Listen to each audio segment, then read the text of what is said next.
My name is Ann Savage, and I am the president of the board. I'm just going to take a minute to go off script today to say how excited I am that we are at Pine Hills Elementary School today, which is the closest elementary school to the Madison Theater, for which we are celebrating the grand opening tonight. So that is an exciting time for this neighborhood, and it was fun to be there, and it is always fun to be here. The audio from tonight is being recorded, and the recording will be available to the general public on our board docs platform. If you would like to address the board in the public comment period, now is the time to ensure that you have signed up. There is a sign-up sheet on the table by the entrance, where you can also find all of the documents that we will be covering tonight, either on an actual paper or digitally.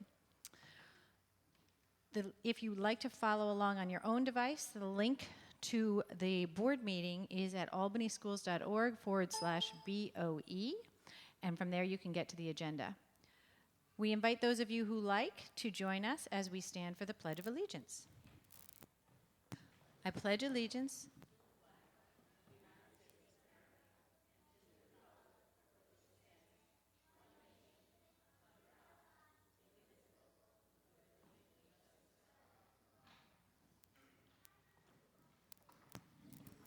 In addition to saying the Pledge of Allegiance, we always focus our meeting by restating the mission of the City School District of Albany, which is to work in partnership with our diverse community to engage every learner in a robust educational program designed to provide the knowledge and skills necessary for success. Superintendent Adams, do you have a report for us? I do. Thank you so very much, Madam President, members of the board. As we close out the 2019 calendar year, I would like to start by recognizing Albany High School Junior and JROTC cadet Navia Boyd for her first place win last Saturday at the Albany County American Legion Oratorical Contest. She earned a $1,000 scholarship prize. Contest participants were required to speak about the U.S. Constitution, and Navia's topic was the Second Amendment. Navia's outstanding performance earned her the Dorothy Mills Scholarship. Dorothy Mills was a World War II veteran and past commander of Capital City's Schreiberling American Legion Post. Her sons, Bob and John, are both Albany High School graduates, and they presented Navia with her award. Navia moves to the next phase of the competition in January, and we wish her luck. At the same competition, sophomore Kerwin Blake took third place and received an award of $150. Congratulations to both of our outstanding students. Our winter concert season is wrapping up. A special acknowledgement to our student performers and their talented music teachers who helped our students shine. If you want to hear more holiday music, Sheridan Prep and Schuyler Achievement Academy both will have their annual Caroling on the Stairs events on Friday, with the whole school turning out to sing holiday songs. Sheridan Prep's program will be at 9 a.m. and Schuyler's program will be at 2 p.m. On Sunday, a family group of elementary and middle school students from our schools and their musician dad will hold a Dixieland Jazz Christmas benefit at EMAC and Bolio's. Albany High graduate Cyril Diefendorf and his band of daughters and nieces will perform from 2 to 4. And donations will benefit St. Catherine's Center for Children. If you need inspiration to get into the holiday spirit, stop by any of these events. A reminder that applications of our Elementary Magnet Lottery will be available beginning January 2nd. We also will hold open houses during the week of January 7th for all of our magnet schools and programs. January 6th is for dual language program at Delaware Community School. January 7th is for Montessori Magnet School. January 8th is for Thomas O'Brien Academy of Science and Technology. And January 9th is for Albany School of Humanities. Just after the holiday recess, we will mail postcard reminders about the open houses to all city residents. Copies of the postcard will be available at tonight's meeting. The Magnet Lottery begins with kindergarten at each of the 4 schools. Applications are due January 31st. We have a separate lottery for pre-kindergarten in all of our elementary schools, including the magnets. Those applications will be available later in January. Both the magnet and pre-K lotteries will be held in March. Please visit our website for more information, albanyschools.org. A reminder that all of our schools will be closed for holiday recess beginning Tuesday, December 24th. All district offices at the Harriet Gibbons Student Support Services Center will also be closed through the break. This includes central registration. District offices at Academy Park will be closed on December 24th, December 25th, December 31st, and January 1st. Academy Park will be open during regular business hours on December 23rd, 26th, 27th, and January 30th. It should be December 30th. Sorry about that. I would like to wish everyone a joyous and safe holiday season with their families and loved ones. Happy holidays. At this time, I would like to invite Pine Hills Elementary School Principal Tia Corniel to come forward and tell us about the great things happening here at her school. Thank you so much, Superintendent Adams. We're happy to talk about some of the wonderful things happening at Pine Hills and also how they align to the district's vision to be a district of excellence. So our school's guiding principles are, we want our students to learn, lead, and ultimately change the world, and that's something we're working towards every single day. And so that is really rooted as we strive to be in a place of academic excellence and helping our students pursue lifelong learning. One very positive and special thing about Pine Hills is how diverse of a community that we are. Currently, we serve about 11% students identified as special education and 12% of students identified as English language learners. We have 6% Asian students, 43% of our students are Black, 21% are Hispanic or Latino, 9% identify as multiracial, 9%, 20% white, and we're almost split in terms of the genders, with 48% of students being male and 52% female. Our SEP is highly focused on instruction and the instructional practices happening in classrooms. As it relates to ELA and math, we are looking for standards alignment and specifically how scaffolds are being built in the classroom to support student learning. When we think about English language arts and reading, we're looking at the complexity of texts and how those texts are being used to support students in the on-grade level material.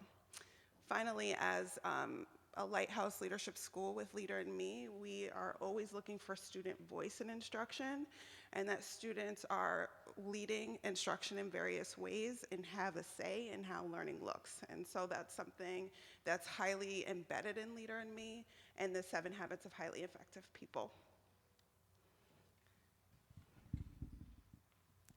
My name's Allison Brody. I'm the assistant principal here.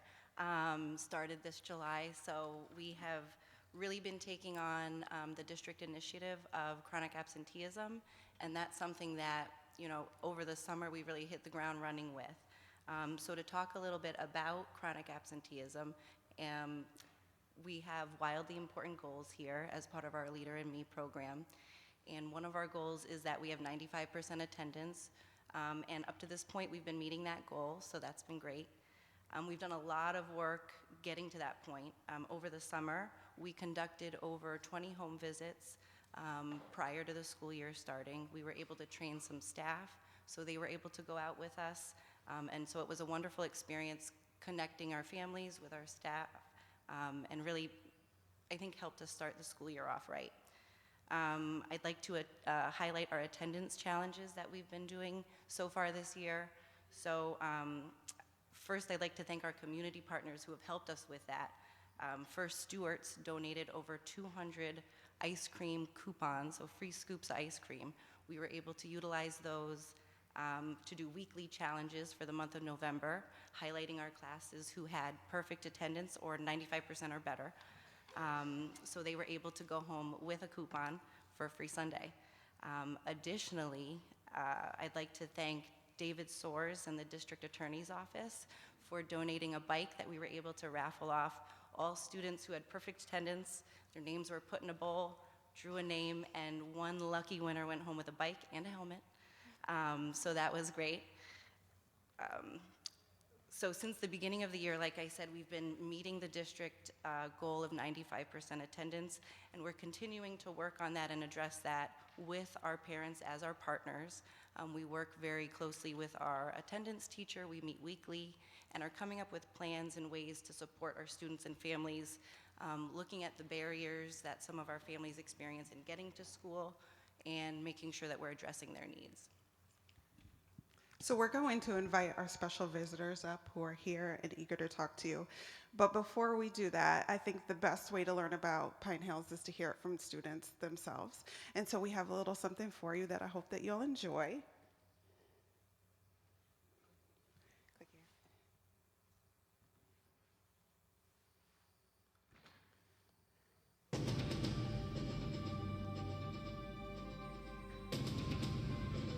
Like about Pine Hill is we get to do different fun stuff and we get to get together like a family. I'm a leader. I want to be a leader. I am a leader in Pine Hills Elementary. I am a leader because I like to help others. Here in Pine Hills, teachers help me be a leader by treating me like one. My favorite habit is habit 8. Find your voice because the teachers don't want you to be quiet, they want you to speak. And once I found my voice, it really helped me to now it helped me to talk up. My favorite habit is habit 6, synergize. I like to synergize is my favorite habit because I like to play soccer, and when I play soccer, you can't win the game unless you're synergizing with your team. My favorite habit is find your voice. It's my favorite habit because I just like the meaning of it. If you say find your voice, it means you should usually speak out. My favorite habit is sharpen the saw. It's my favorite because it makes me confident and makes me do confident things. My favorite habit is synergize, habit 6. I like this habit because habit 6 is to synergize so everybody can work it together. So everybody can be friends and everybody knows how everybody feels. My favorite habit is to synergize because when I work together with people, I get to know more about them. I'm a leader because I'm responsible. And my special visitors are here to talk a little bit about our special initiatives and what it means to be a lighthouse school with Leader in Me.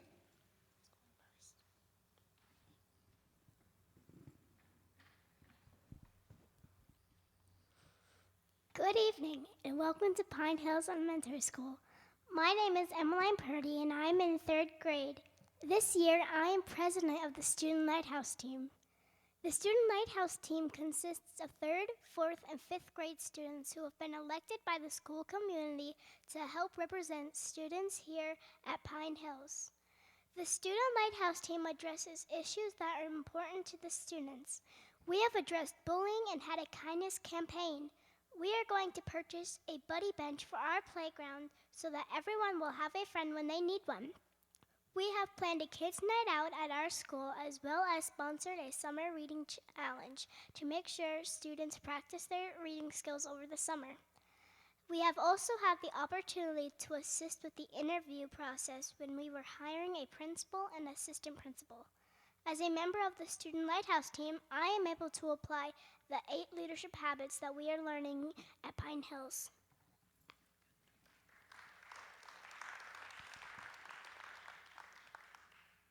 Good evening, my name is Gianna, and I'm in 4th grade. One of our projects this year is to raise money to purchase a buddy bench for the playground. We have used the 8 habits throughout this project. Habit 1, be proactive. We're in charge of ourselves and choices. We recognize that some kids have a hard time making friends and having someone to play with at recess. So we made the choice to do something about the problem. Habit 2, begin with the end in mind. We researched different buddy benches, determined how much money we would need to purchase the buddy bench, which is $600. We figured out how much money we already had and how much money we still need to raise. We came up with a plan to raise money to pay for our buddy bench. We decided that we would have a penny wars competition that the whole school community would participate in. We set a date, gathered the materials, and made sure to advertise and talk to our classmates about our event. Habit 3, put first things first. We had to make sure that the containers were collected every day at the end of lunch shifts. Help count the money and make sure that the containers were out every morning. Some of us did this during recess and before the school day began. Habit 4, think win-win. We had to make some changes to our plan to make sure that all of the students, even the pre-K, kindergarten, and self-contained classes could participate. To make sure that they could participate fairly, we made sure that these classes started with their containers in the classrooms every morning.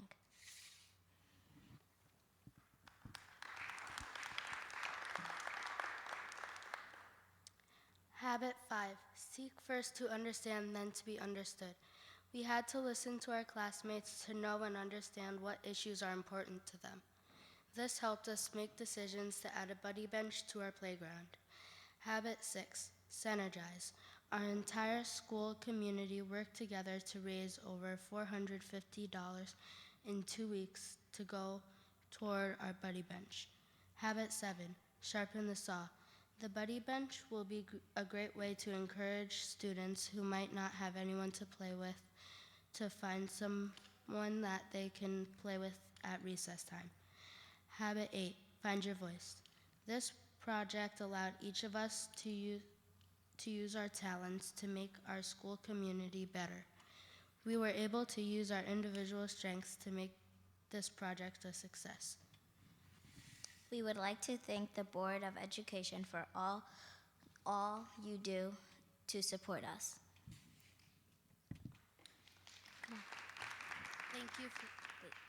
Thank you for joining us tonight.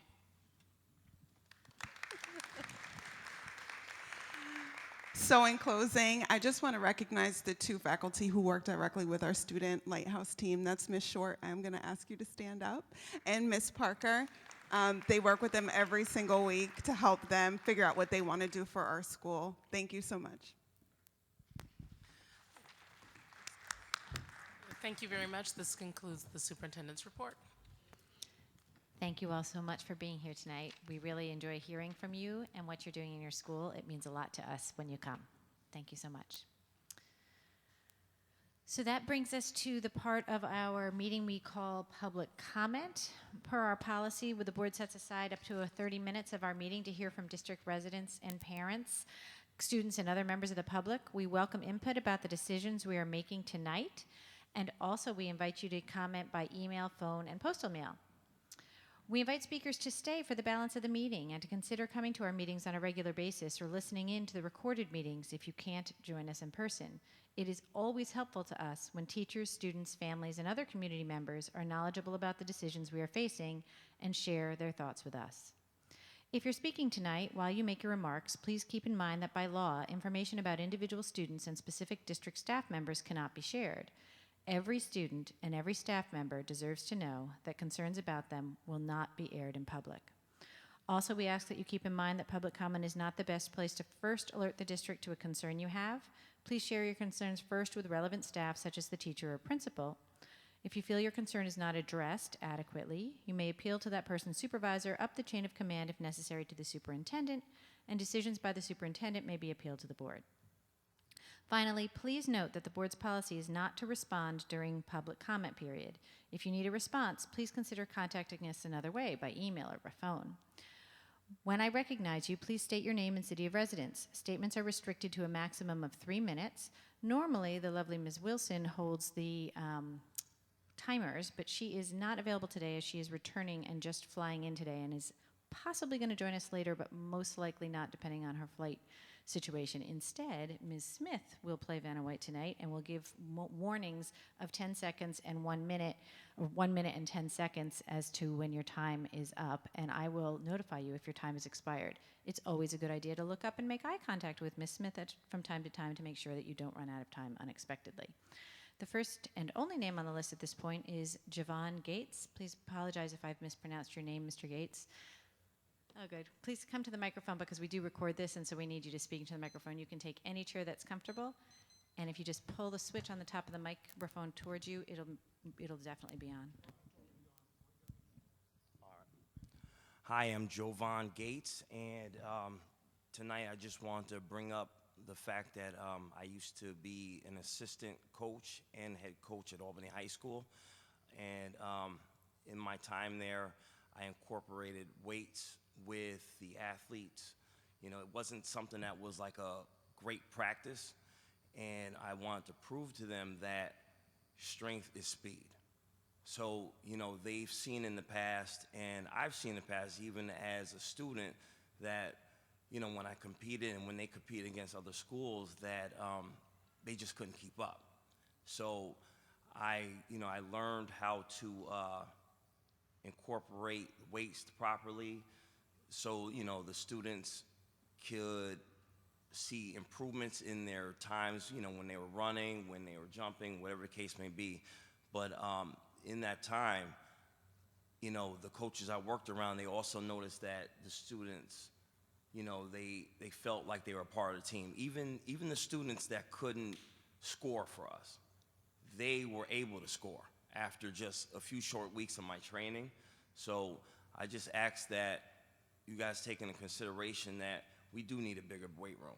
We need a better facility, because even though in my time there was some success with a few athletes, I can't say their names, but a few athletes that got scholarships. One of them was my brother. He was going there about the same time that I was coaching. So I just want to say that with the weights, you know, I don't want to discourage people like the students that think they don't belong, and I want to keep everybody coming. You know, I had to turn away like half the students because the track and field team had, just on the girls' end when I was head coach, 50 girls. So, you know, and then plus there was other teams coming in. So, you know, with the equipment that we have, it's old-fashioned. It's a really small, tight box. The kids really need the exposure. I went to other high schools and I seen what they had, Shenandoah, Saratoga. It's competing with Best Fitness. So, you know, it's not just for the athletes too. It is for the, you know, for the students at the school, you know, if they want to utilize it. But, you know, it'll help the Ps, you know, as well. The whole school, you know, the kids will have something to remember. You know, they don't want to just come to the school and just be like, ugh, you know. So please, you know, I would love to come back, but I definitely want all the kids to have the experience that they need at Albany High. So please, I beg you. Thank you very much, Let them Mr. be a Gates. part of it. We appreciate you. your comments. Thank you so much. We now move to the part of our meeting we call routine consent. During this portion of the meeting, I should mention that there was only one person on the agenda tonight for public comment. I assume that's because people are, it's a little chilly out there tonight. So in any case, we're now moving on to routine consent. During this portion of the meeting, we approve routine matters for the district, including routine items like contracts and field trips, personnel matters, and the like. We review each of these carefully, and then we vote on them as a group with no discussion. That allows us to use our meeting time more efficiently. Nonetheless, each board member has the option to set aside any routine consent item in order to require a separate discussion and a separate vote on that item. With that introduction, I will now entertain a motion to adopt the routine consent agenda. Do I have a motion? Ms. Smith, and a second. Ms. Krejci, are there any set-asides? Seeing none, all in favor of adopting the routine consent agenda? That is unanimous of all present. And that brings me to my favorite part of the meeting, the discussion of the policy section of the meeting, which I will turn the microphone over to Dr. Tator, who is the chair of the policy committee. I imagine you would like to cover actions first. Thank you, Madam President, members of the board. We have 5 action items today for policy.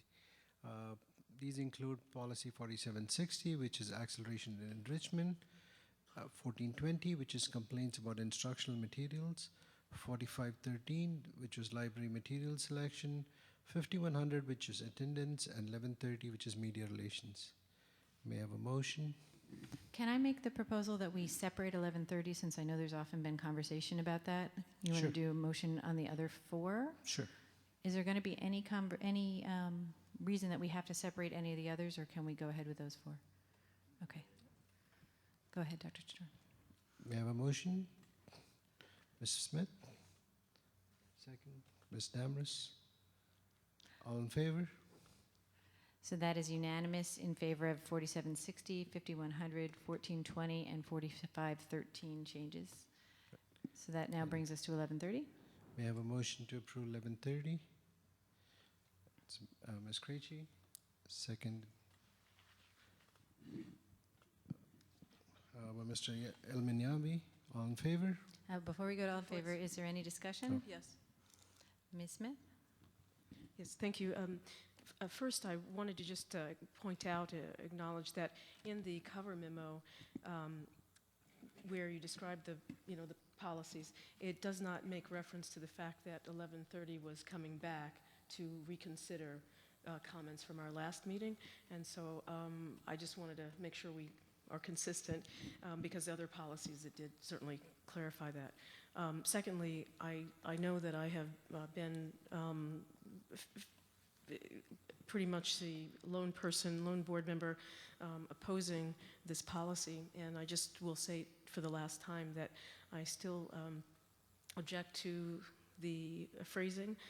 I find to say no board members shall not speak to the media, contradictory to the sentence that says, but if you do X, Y, please state who you are, that you're not representing the board and so forth. So I still find that to be rather contradictory. And I also want to point out again that we have ample time and ability to speak publicly from the floor when we have opposition or oppose things or want to, speak about it. So I don't find that it's necessary for us to depart from that practice.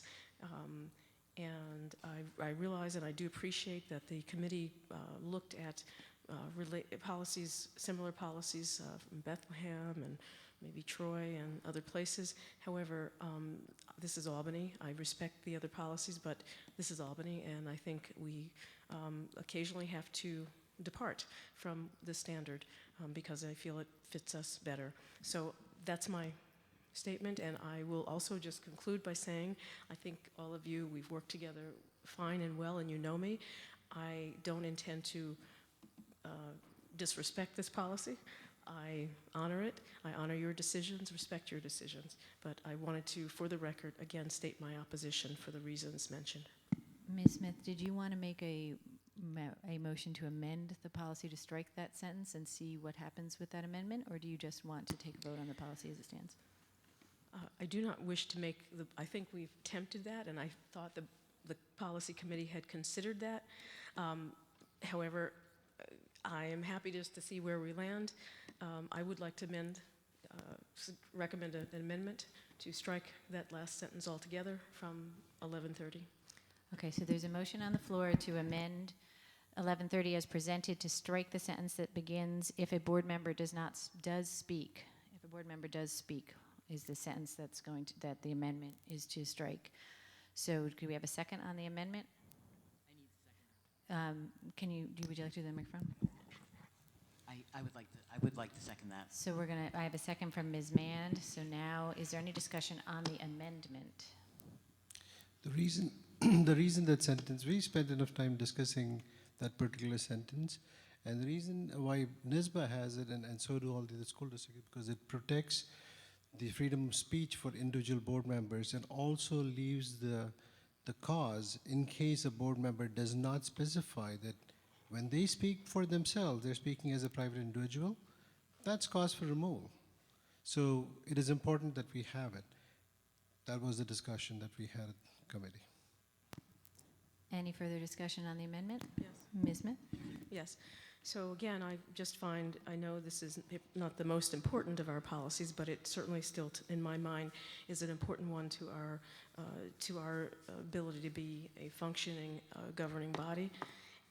I do respect that. However, this policy doesn't say, continue to say, if you choose to, you are at risk of violating, etc. So again, therefore, unless it's specifically clear, I would like to exit out, but that is really not my preference. My preference is to strike it altogether. Any further discussion on the amendment? Mr. Amanyawi? I just worry that if we do exit out, strike it out from this policy, that it very well could happen anyway, and there wouldn't be any clear delineation that that person is speaking as an individual. Ms. Smith? However, in the sentence previous to that says, no board member shall. I don't know how much clearer one can get. Any further conversation? Otherwise, all in favor of the amendment? If you're in favor of the amendment, raise your hand. That is in favor, Savage, Smith, and Mann. All opposed? That is Krejci, Chtor, and Elmanyawi. Because we have a board of 7, it takes 4 to pass, so the motion does not pass, and so the policy now, we will need to go back to the original motion, which is to vote on the policy not amended. This is on the original policy. So now you can choose whether to vote in favor of this policy as it was presented by the policy committee, or you can vote against. Is there any discussion on the policy as it stands now? All in favor of the policy? That is Krejci, Savage, Chtor, and Elmanyawi. All opposed? That is Smith and Mann. The policy is passed. Thank you very much. Dr. Chtor, I return you to the discussion portion of the policy agenda. Yep. For discussion, we have the first one for discussion is 50-50, which is athletic placement process. This policy was revised to separate the policy from the regulations and is based on the most recent NISBA sample. Previously, the policy had both of them combined. Now it's more succinct and concise. The second one is 9700, which is staff development. This policy was revised to include changes in law per the most recent NISBA sample. Specifically, the minimum PD hours that need to be completed by certified teachers is now 100 hours within 5 years. So that's been reflected. The next one is 4420, which is class size. This policy has been revised to better reflect the board's expectation of class sizes in elementary and secondary levels. The pre-K class size was also included in this revision. 6690 is the audit committee policy. This policy has previously had been on hold and has been reworded to better reflect our current practices. 6660, which is independent audits, was revised slightly to include the timeline for preparation of a corrective action plan in response to any findings in the external auditor's report. 6680 is the internal audit function. This policy was revised slightly to include the timeline for preparation of a corrective action plan in response to any findings in the internal audit report. 6650 is the internal claims auditor policy, and this policy was revised to specify the job functions of the claims auditor and the board's expectation of this position. Lastly, 0300 is accountability, and this policy was revised to better reflect our goals and the current practices along with the superintendent towards maintaining accountability and transparency to the residents of Albany. Any discussion? Any discussion or questions on any of these policies? Otherwise, as per our normal practice, they will be back for action at our next board meeting in 2020. Anyone? Okay, then we are going to move off of the policy agenda and on to the I'm sorry, I just want to make sure I don't lose my place. Yes, we have an action item on the request that we are going to make, if this is passed, to become an affiliate member of the Conference of Big Five Schools. We've had this discussion briefly at the last board meeting, but this is the first time it's formally been on the meeting, which is not typical. We typically have a formal discussion followed by a formal action, but because of the timing of the legislative session and the end of the calendar year coming quickly, in our discussions with the Big Five Conference, they would like this to come to them before the end of the year, and this is our last meeting of the year. So we have drafted this letter. We can amend it or revise it if you would like, that's clarifies for the Big Five why we see ourselves as a proper candidate to be an affiliate member. The appeal to us of being a part of the Big Five is that we have so many similarities in terms of demographics and in terms of the fiscal constraints that we're operating under, that we see ourselves as having many, many, many similar, especially legislative considerations with the Big Five, and the Big Five make it a part of their process to involve all of their members in deciding their legislative agenda. So it could become a very helpful way for us to see some of our legislative priorities become elevated into their discussion. Are there any questions about this or commentary on this? Ms. Smith? Yeah, I mean, I agree with this, and I think this is a good approach for our district.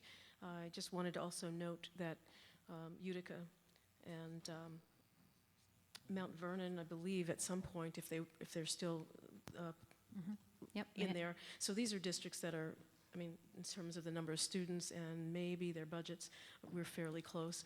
And so I think with having those additional districts in addition to the Big Five, I feel like we have some camaraderie. We're not alone out there with those Big Five sisters and brothers. So, so I'm in favor of this, and I also think that, again, kudos, I think, to us, if I might, I think for really in the last couple of years stepping up our own governance, government relations committee, and also our work when we now go to NYSSBA, we're taking I think a good posture, good active role. And so that combined with being involved in the Big Five, I think is important. So I would definitely support this motion. Ms. Mann? I too was going to say that I support this motion, and I think it's also great strategy. So those are my comments. Any other commentary? I will just add, since Ms. Smith opened the door to the conversation about NYSSBA, I know that I've mentioned to my board colleagues, but I have not mentioned publicly that I've been invited to serve on the Resolutions Committee for the New York State School Boards Association next year, so I will be representing Area 7 at the Resolutions Committee. So that's another way we will be continuing to elevate our role legislatively. So can I get a motion to send this letter, Ms. Smith, seconded by Dr. Tator, all in favor? We did the discussion first by accident. That is unanimous. Thank you all very much. Okay, that brings us to the end of the action portion of our agenda. As is typical in Albany, we front load all of the actions at the beginning part of the agenda. It would not be, we would expect that the board would not take any further actions tonight. We normally make all the actions at the beginning. Then we shift to the discussion portion of our agenda, beginning tonight with a discussion on the Albany High School Capital Project update. Welcome, everyone. Ms. Roaring, would you do the honors of introducing everyone, since for the audio, we all know all y'all, but we would like the audio tape to hear it too. I am joined.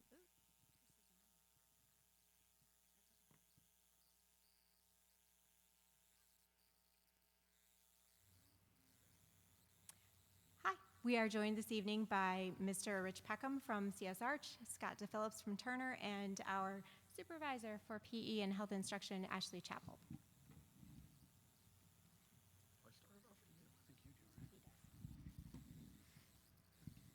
Just briefly to orient everybody in the building, we do this at every meeting so that when we talk about different areas of the building, people recognize what we're talking about. Yep, okay. So the classroom addition that's been under construction for over the past year is considered areas 7 and 8. So if we're talking about areas 7 and 8, that's the main classroom addition. Then the other area that's under construction right now significantly is what's phase 2 of the project, and that is area 6 on this diagram.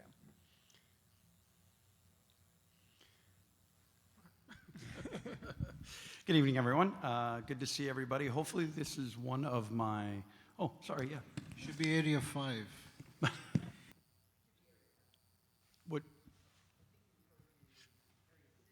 Phase 2 is area 5, correct. You're correct, yep. There's a misprint in there, and good catch. You're hired.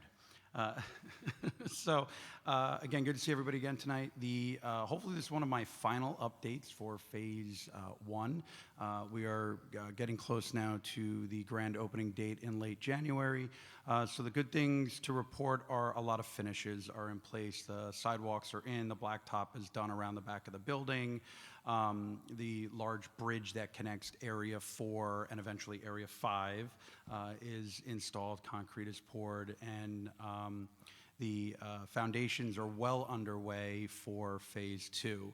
The one thing to note is the athletic area, the wrestling room, what we call the old wrestling room, the pool area and all that, still continues to be offline. We're working through some of the challenges there in conversation with facilities and leadership at the district. It was our intention to leave that offline, get that work completed quickly so we don't have to take the pool offline a third and final time. So we're going to push right through this winter so that when we turn it back over to the district this summer, they'll occupy that once and for all. Just some of the areas that we're looking ahead to, areas 7 and 8, the classroom addition, 3rd floor, 2nd floor all has furniture, floors are waxed. It's really beginning to look like a classroom and a learning environment. The mechanical and electrical spaces, those installations are ongoing. All of the major equipment is installed. For those of you that heard the saga of the electrical equipment that hit a bridge on the way here, that has been replaced and is back on site and made it the second trip without incident. So that's a big win. Steel installation began in Area 5, which is our Phase 2 Music and Arts Edition. That began in late November. We're having some challenges to get through this winter, as you know. If you've been outside at all today, the winter's been cold early, 30 inches of snow early, so that's slowing us down a little bit in the Phase 2 edition. We still anticipate a late fall completion of the Music and Arts. That is important to us for a number of reasons to continue the phase 3 work that we have to do and to keep that schedule rolling to get us out in 2025. So 2 areas of concerns that we kind of really have right now are the National Grid installation of the gas line and, of course, the energization of the main 35,000 volt feed to the campus. We currently are running off a temporary generator. We have a temporary boiler set up. Those are the things that you saw in the routine consent portion earlier, was so that we can continue to work through these challenges with National Grid, but we are pushing to get the building complete in hopes that there's an amicable resolution with the utility company sooner rather than later. And then, of course, phase 2, I was here this time last year talking about phase 1. It's very difficult to work through the winter in the Northeast, and our schedule being where it is. We have provisions to do it, and we'll continue to do so. So the ask of you was of just letting us dole out some of those winter conditions. We would typically put that in and on non-private projects, we would put that in the bids. This one we feel is always better for a public entity to manage that money themselves. If it's a warm winter, you wouldn't reap the benefits of it. So we would hold that money on our side of the fence, and then we'll ask the board to dole it out as we see fit. So that's why you saw it 2 years in a row, and you'll probably see it again next year. So these are just some photos, some progress photos. That big piece of steel in the top left-hand corner, that's the bridge steel that completely goes over the wrestling room.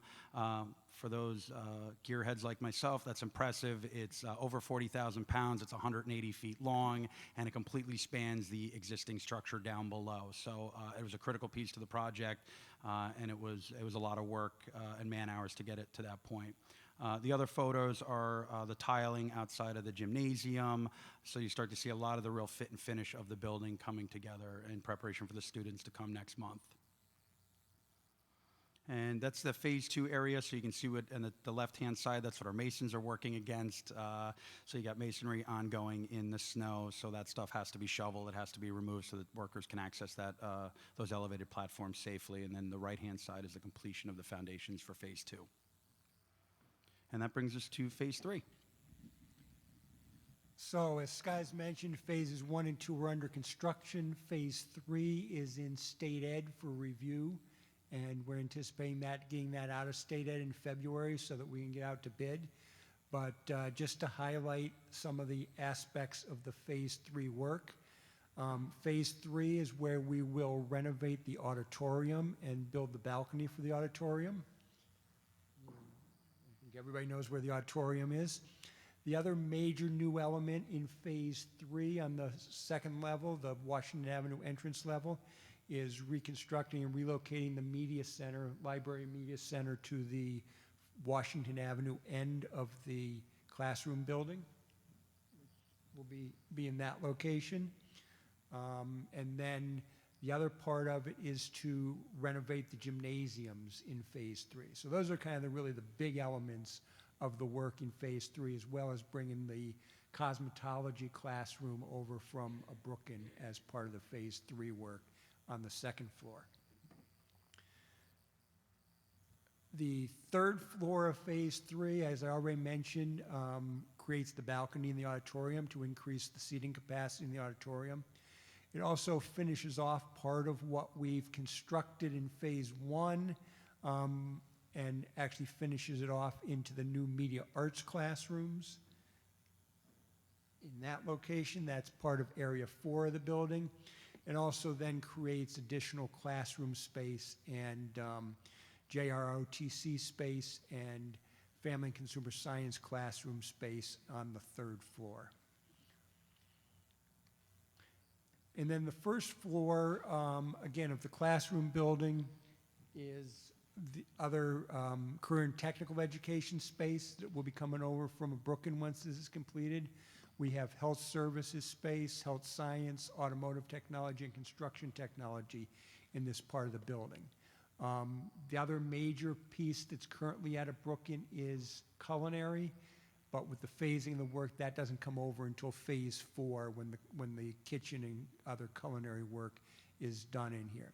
The other parts that are included in phase 3 are the rest of the athletic work that we're doing on the first floor, which includes a new dance studio, weight and fitness area, and the new wrestling room to replace the wrestling room that's on the second floor right now that Scott had referred to, that we've bridged over at this point in time.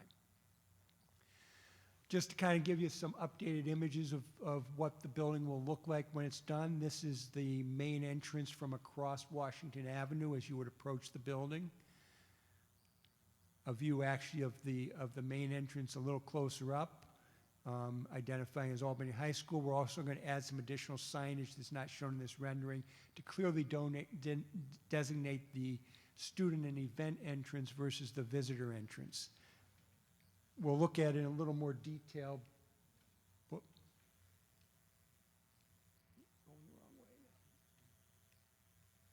But this area is where the students will enter in the morning, and then this door over at the side we'll look at goes directly into the main office area, and that's where visitors will enter the building in that location.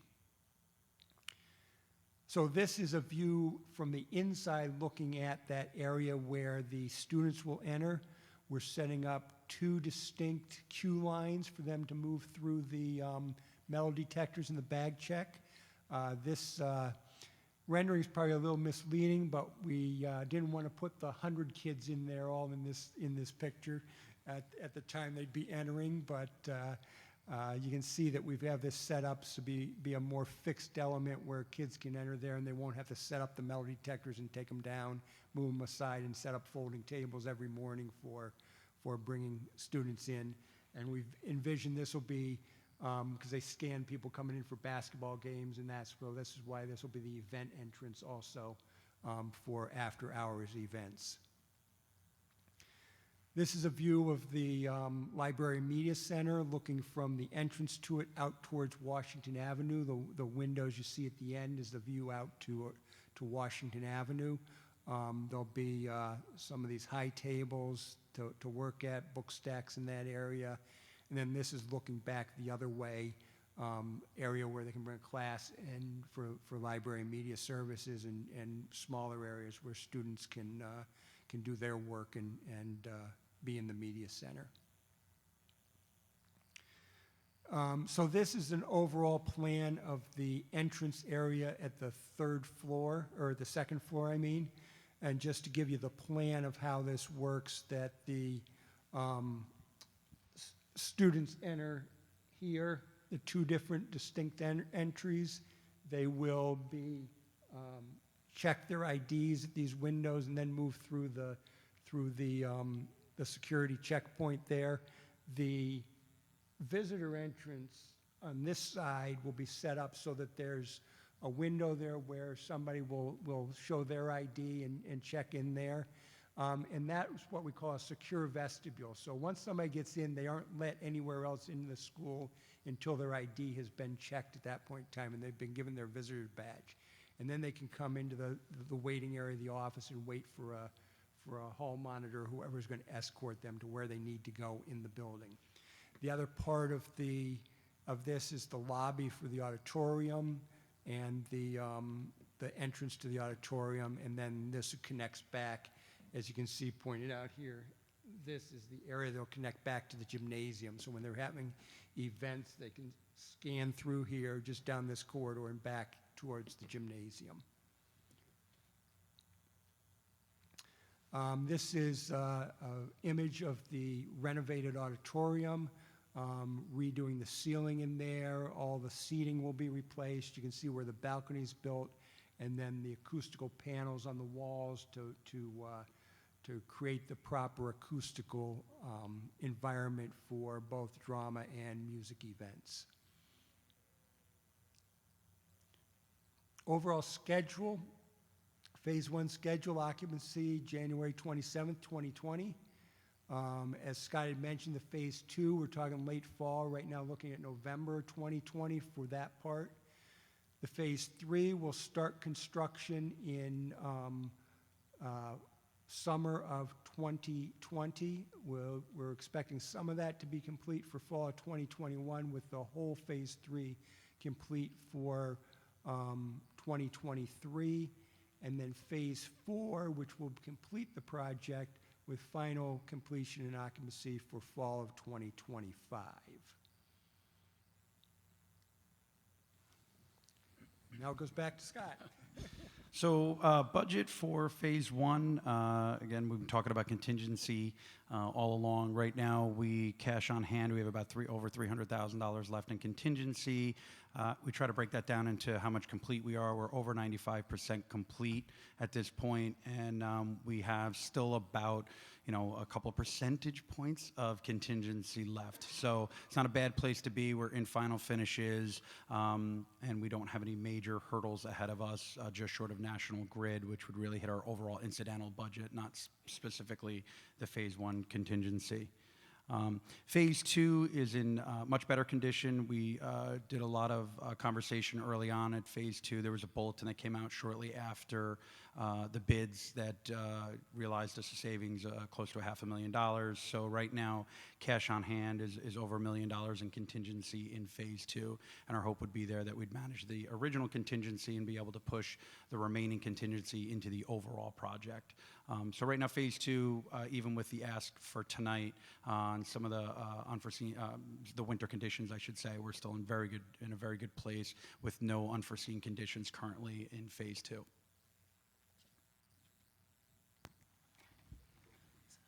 Good evening, members of the board. As with any construction project, sometimes you have the need to look at your design and make some adjustments. And so we've had some changes with regard to what we are looking at in terms of our curriculum for physical education. And as we have been re-examining and looking where we may need to reprioritize to meet the needs of our students, as well as being responsible to the programming of our students and what they need, there have been some elements that have impacted our need to reprioritize. And we wanted to bring that to your attention because it will lead to a few of our building modifications as we move forward in Phase 3. And so we have done some work, a little homework with regard to looking at our state education department and the requirements of the curriculum. We've looked at student interest. We also worked with a parent focus group. And one of the things that is impacting our need to reprioritize, which was not part of our decision-making process when this started, was the fact that we are now looking at acquiring the Y, which then can offer us some additional opportunities that we did not have before. And so at this time, I will turn it over to Ms. Ashley Chappell, who is our instructional supervisor for physical education and health. Good evening. So some of the curriculum revisions that we have is New York State, they plan to release new standards. So we're going from 3 to 6 standards in physical education, and they hope to release it for fall of 2020. And so there's a strong focus on lifetime fitness as well as the socio-emotional education of students. And also at the high school level, we'd like to move to elective-based physical education to give kids more options and provide more of an opportunity to reach all students instead of what we're currently doing, which we do a lot of team sports based on the facilities and equipment that we have available. And as Ms. Adams mentioned, having the YMCA, we've now acquired that indoor track facility over there, which opens up some options for us at Albany High School and over there for athletics and physical education. So I have took the time to do a survey with students, and we got 492 students took a survey. All grade levels were represented. There were about 25% of each grade level. 60% of the respondents were student athletes who played a sport. 39% were non-student athletes. I asked the students, they had the option to identify through their demographics. I realize many of the students don't know what demographics means, so I did midway through put a quick explanation of what that means. So out of the 492, 222 of them responded. 40% were Black, 35% white, 14% Hispanic, and 10% was mixed race. And of course, within there, they had the option to identify how they identified. So I did group some of the mixed race students because we had some that identified as like Black and Caribbean, or Black and West Indian, or Black, Latino, and white. So I did try to make sure that data was together. And so I asked the students to rank facilities based on what it was important to them. And the dance studio was ranked number 1. Second was a 2-lane indoor track, and third was a weight room. And so that was both for, I was able to pull the data for both non-student athletes and athletes to see if, if there would be some difference, but it was very similar in the results that they provided. And then I did a parent focus group. I had 11 parents. Their children represented all grade levels. There were students represented from all 3 sports seasons and indoor and outdoor sports. And the themes from that parent group, some of the strengths were is that the parents did understand the curriculum impacts that were happening. They did strongly agree with providing the elective-based phys ed and giving kids options. And they also saw the importance of having a larger weight room that aligned to the curriculum, as well as supported the development of athletics for all of our teams. But 2 concerns that they had were that they wanted to know what was the original design and what's being modified. And their other question was, would students have access to the track at North Albany, and would transportation be provided? But overall, they did support the 3 facilities that are being advocated for, which is a larger weight room, a dance studio, and a wrestling gym. And I also spoke to teachers and coaches at the high school, varsity head coaches and the phys ed teachers. And their priority is the fitness center, and we call it a fitness center because a weight room is what we currently have, but a fitness center is going to be something that's larger, includes more equipment, but not as much stationary equipment. So we're not going to have, a lot of shoulder press and leg curls and leg extensions, because we're also trying to move, the trend in fitness is moving towards functional fitness. So we also need room to have the TRX bands coming from the wall so that they can work with their body weights, including yoga, a lot of flexibility and stuff that many of our students as a whole need. And so those were the results that we had from the 3 stakeholder groups. So then this takes us to our next slide about looking at what are the building modifications thus far. And so it's more than just the Physical Education Center. There are other building modifications that have happened. And so Ms. Roaring will go through those modifications, and then we will continue with the rest of the presentation. So when we look at the building, as we are making several changes, but they're all fairly straightforward. We are reconfiguring the lobby space. This was done in concert with our security team to make sure that it was an area that we felt like we could properly manage. We are creating an art gallery space that will be outside of the auditorium that will allow for display of our student artwork as well as our historical stained glass windows. The fitness center is going to be increased in size, which supports the lifelong fitness as well as PE stations and the needs of our athletes. The dance studio is also being increased in size, but we're also adding some additional equipment in there to really allow students to access the classes they want to participate in. And then the wrestling room is our last modification, and that is also resulting in an increase in size and updated equipment in there for them as well.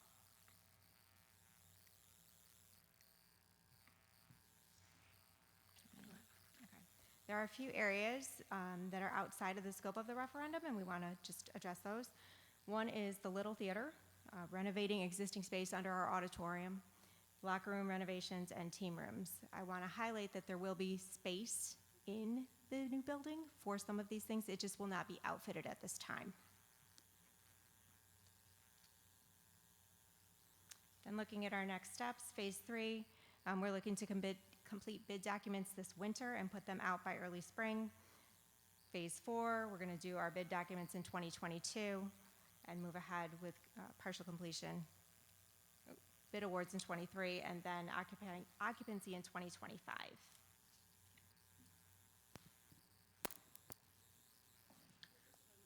At this time, we open the floor for questions from the board. If you can come back. Board colleagues, I'm going to recommend, since this was a fairly wide-ranging proposal, that we concentrate our questions in sections. And my thinking, subject to your suggestion, is that we think of it as 3 different parts of a presentation. The first part was phase 1 and phase 2, which is the work already underway. The second part is the modifications that were discussed at some length with help from Ms. Chappell.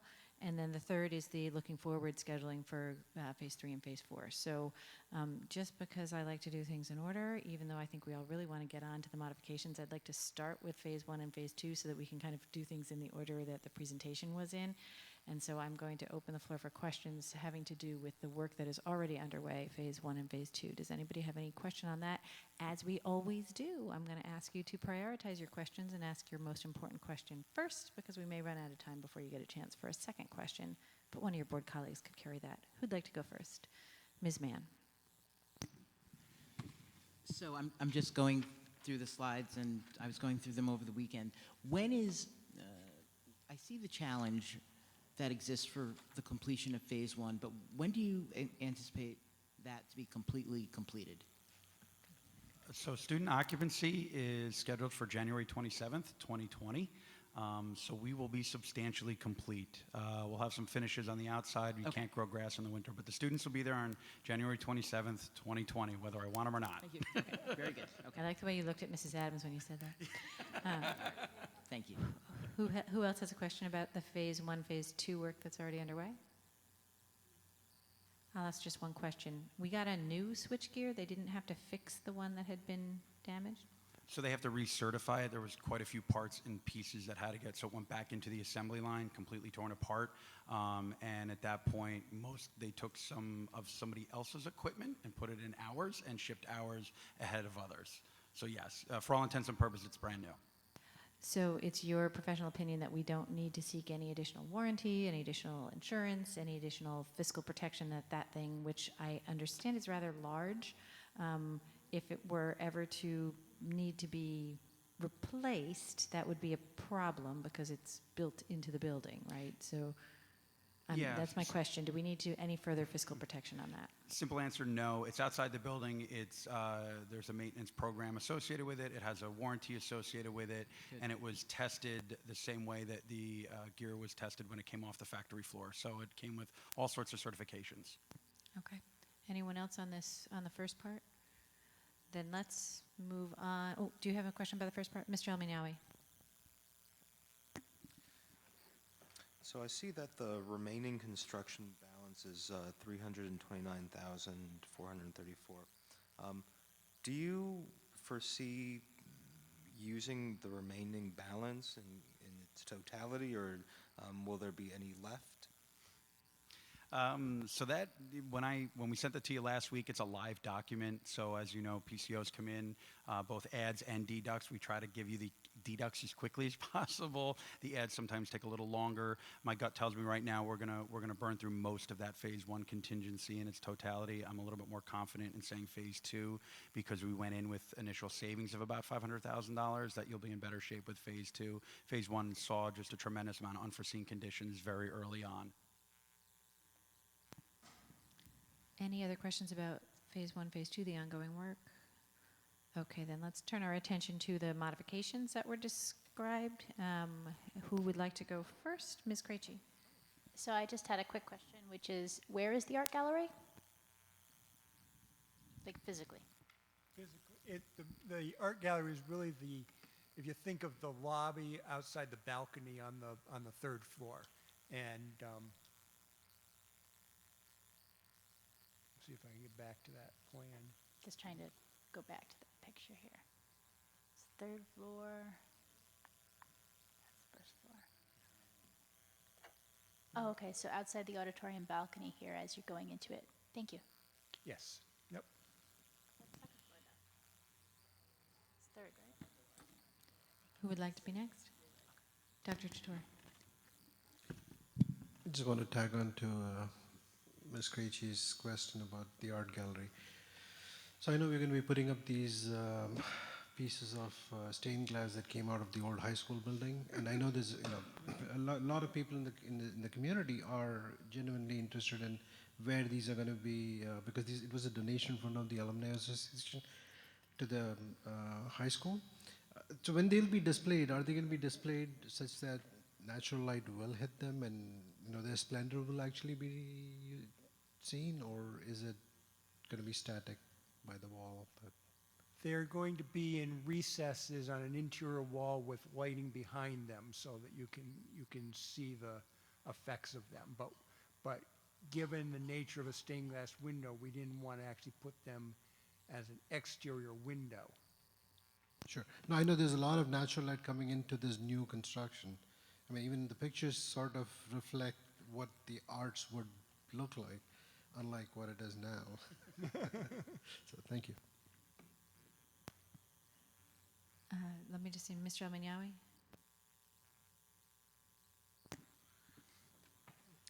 So I am for this modification. I do think there are plenty of reasons to not have two indoor tracks in our, in our school system. I also think there's the plan for a larger fitness center is a very good idea because all of the athletes can use it, all of the school can use it.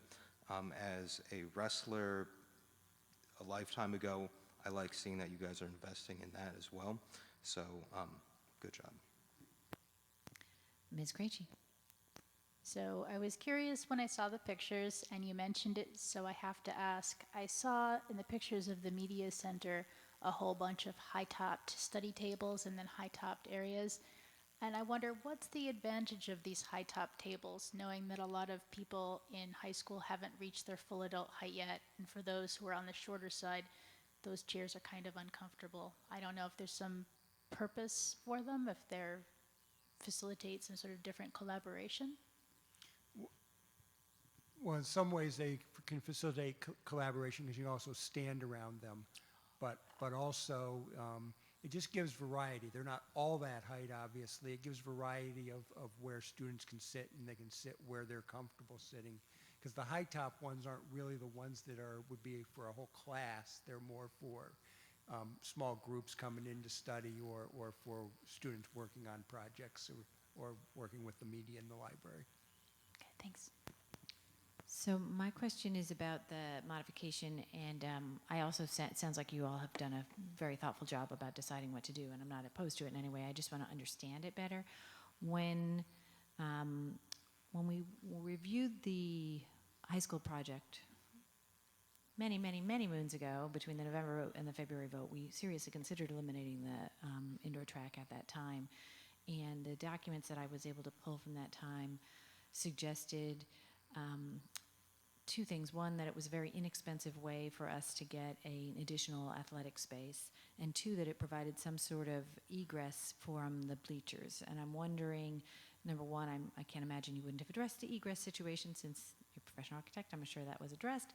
But secondly, the question of the number of phys ed spaces was really an important part of the conversation at that time, and I'm wondering if we've thought that part through, because it sounds like we're having bigger spaces, but not more spaces.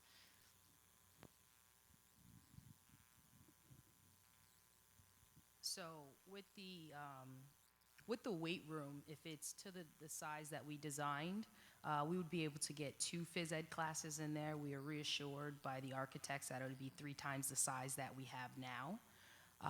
And then you have the dance studio and the wrestling gym, which could also be used for our students with disabilities, which allows them to move around safely and not have to worry about, the equipment and stuff, or even other students, based on the design we have now with 3 classes in the main gym. So we feel that having those 3 additional spaces will also fit into our elective-based phys ed. So not only do we have the YMCA, we would have an indoor track and an outdoor track. And we feel that our priorities are the fitness center, number 1, wrestling gym, then a dance studio / multi-purpose room. So it sounds like because the weight room is so much larger, it actually serves as an additional space. Yeah, we talked about having a divider. So one part would be like cardio, the other part would be weights. Okay. Anyone else have another question? Ms. Smith? Really not a question. I get to hear this at the facility meetings monthly, but I did want to express a particular thank you to our athletic department, our PE department, Ms. Chappell, and others for providing and getting this additional information and feedback. I think that's very helpful to sort of, when the track was coming up, that was how many years ago? I'm feeling a little old for, and things change. And I think it's really great that you had so many students that were able to give that feedback and express the interest. So I really appreciate your taking that time out to obtain the student voice and the parent confirmation of that voice as well. So thank you very much. Mr. Omanyawi. To piggyback on that, I just want to note that you guys took the time to survey the students, and that the students should know that we heard them and we appreciate them, and that we are doing what they thought was best, actually. So I think that's important to relay back to them. Dr. Jador. I want to echo what he just said. I mean, it's important that we survey our stakeholders, and this is what they wanted. But and on top of that, this is the best of both worlds, because it so happens we have a Y facility which has an indoor track, so it's not like you're taking away anything. It's just in a different location. So we have the best of both worlds. So I just want to ask one more question about costs. The track, as I recall, let's move, just give Scott the microphone, just start with that. My understanding was that the hallway that's actually been constructed already was originally envisioned as part of the track. Am I remembering that correct? So do we have any costs expended towards the track that are costs that we will not be able to recoup? So that bridge, my proud bridge, that's where you're talking about. So that cost was expended anyway. You had to do that regardless of whether there's a track on one side and a hallway on another. As you know, security suites are moving around. So these spaces that have become available to us are actually helping overall programmatically. Security is moving to a different location because that space was created up above. There's additional storage closet. And to your point earlier, Rich obviously his team considered the egress. So that hallway was required regardless to get off of the bleachers that are against that wall. So the simple answer is no, but with a little bit lengthy explanation as to why. Anybody else with additional questions? I assume that at some point we'll get some clarification about the question that the parents asked about transportation to the Y, because obviously that's going to be an issue. We've already looked into that, and yes, we would be able to provide that transportation for our students to get to the Y. My very, very last question, I have one more, and then I will be happy to move on to something else. I noticed in some of the materials that came forward talk about women's offices and men's offices, and I remember in phase 1 there originally were not gender neutral bathrooms, and we had to go back and redesign to input gender neutral bathrooms, and I'm wondering if there are gender neutral spaces planned in that athletics area that we talked about. Okay. There are both gender neutral toilet rooms in the area as well as gender neutral locker room to be able to facilitate those students.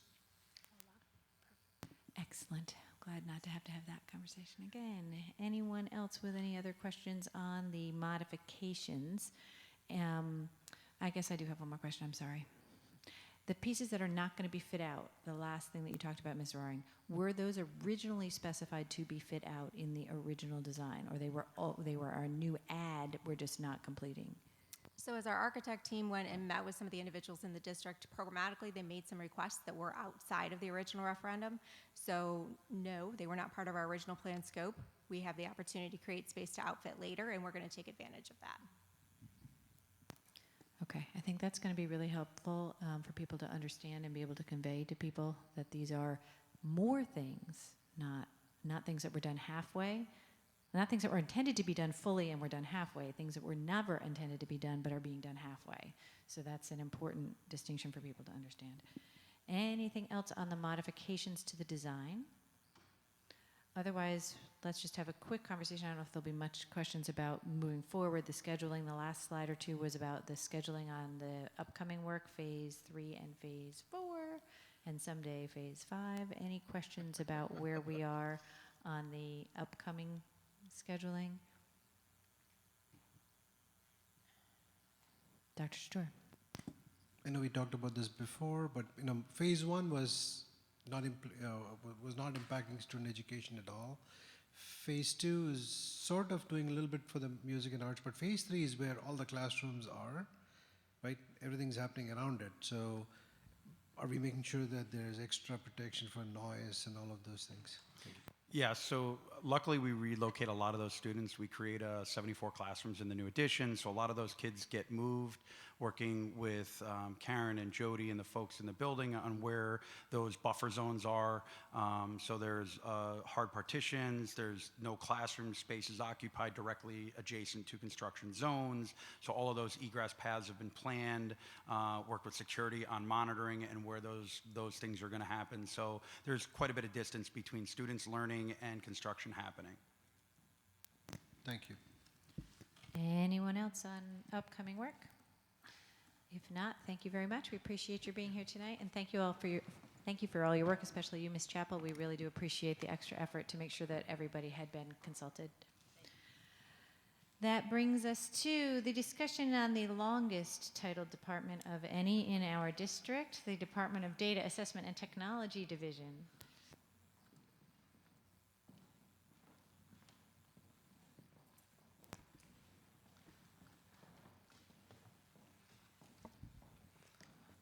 So while they're transitioning, I wanted to say thank you so very much for the opportunity to have our Assessment Accountability and Technology Innovation Division come forward and present to you their division update.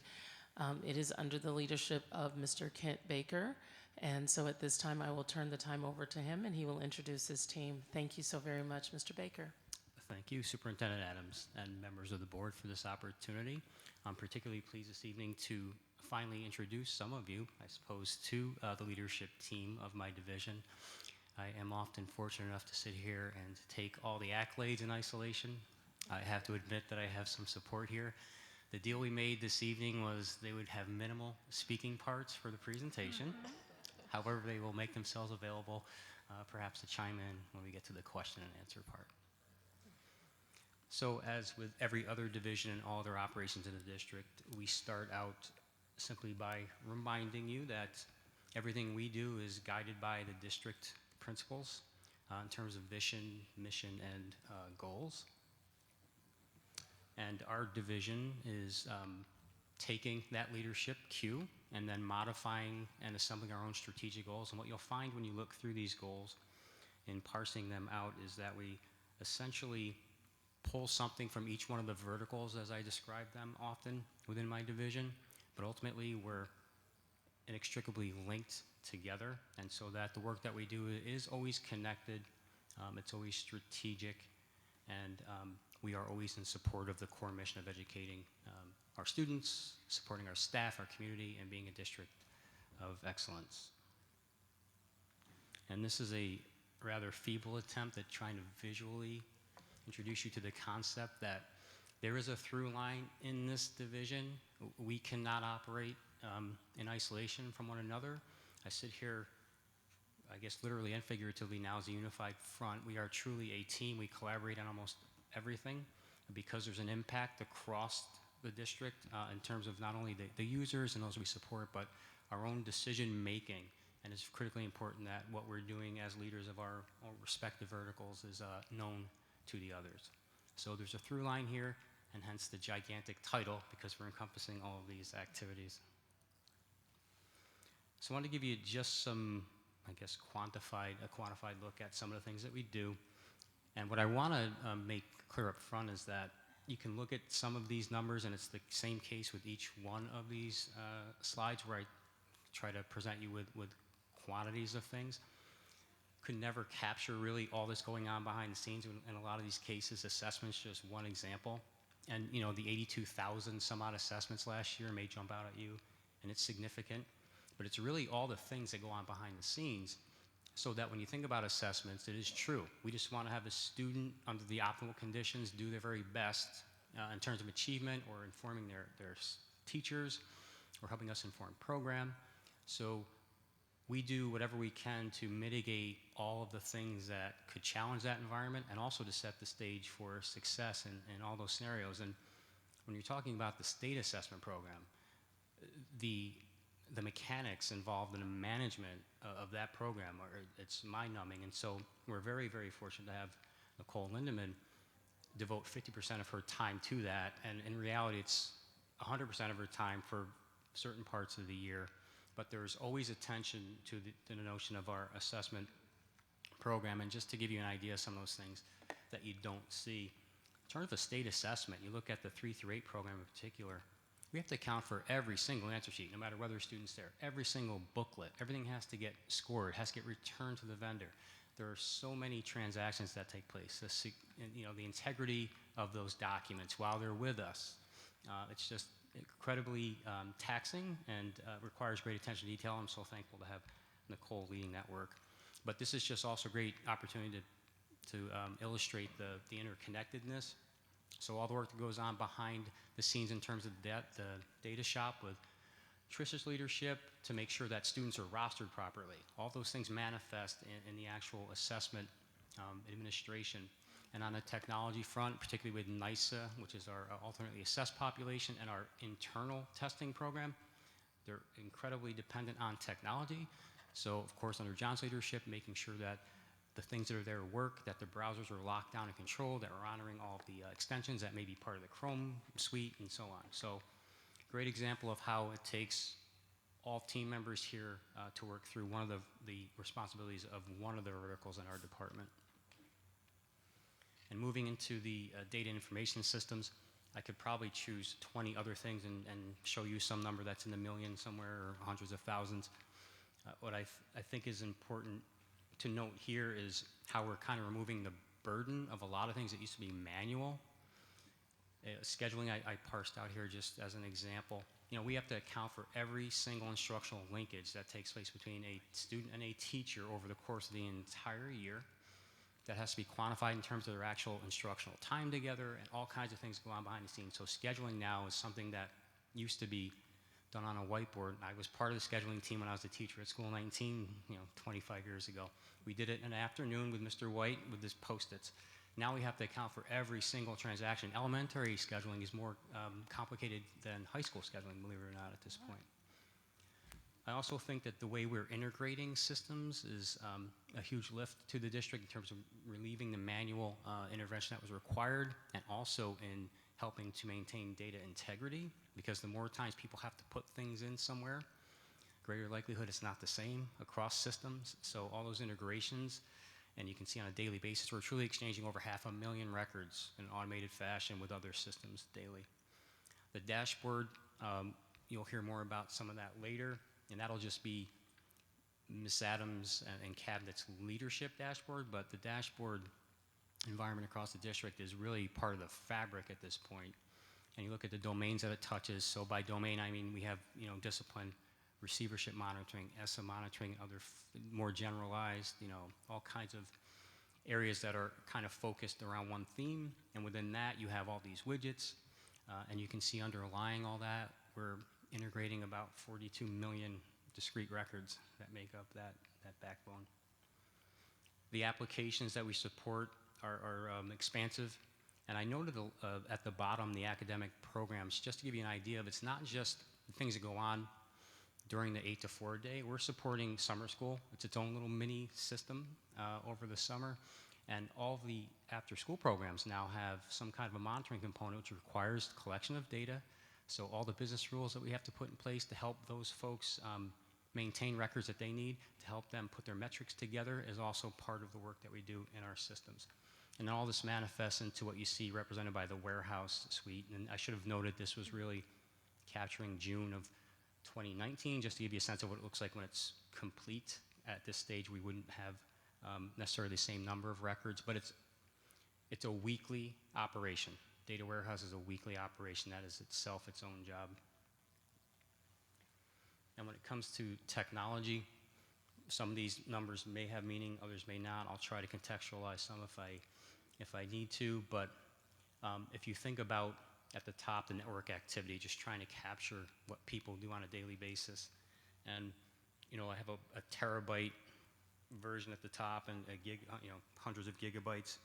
If you think about the average size of a document being, 50 kilobytes, let's call it a meg.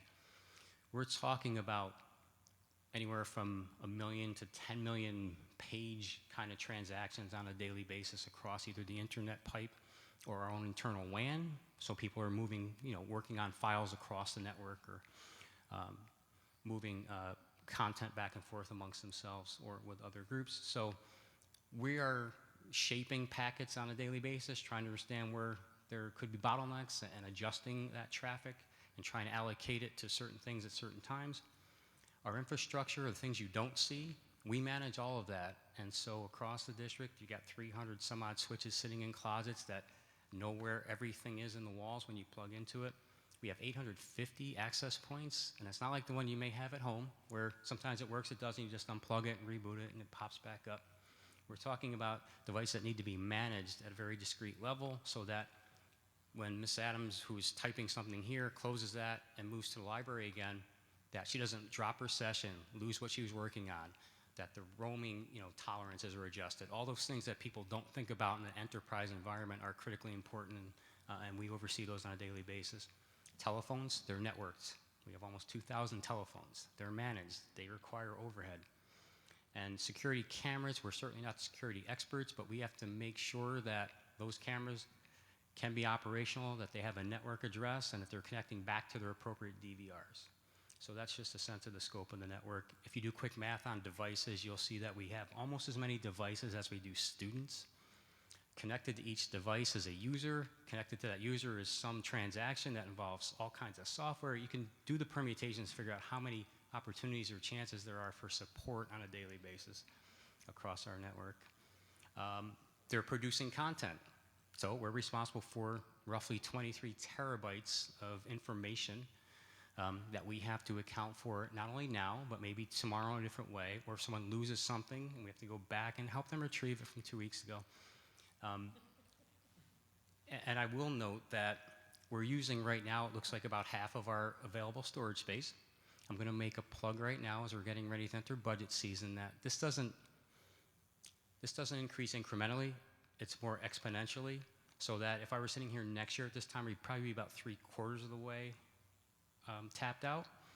And so we're looking right now at a new storage array, not only because of the space, but also because of the security concerns that I have about that device. And then, as you know, we have a vast number of users.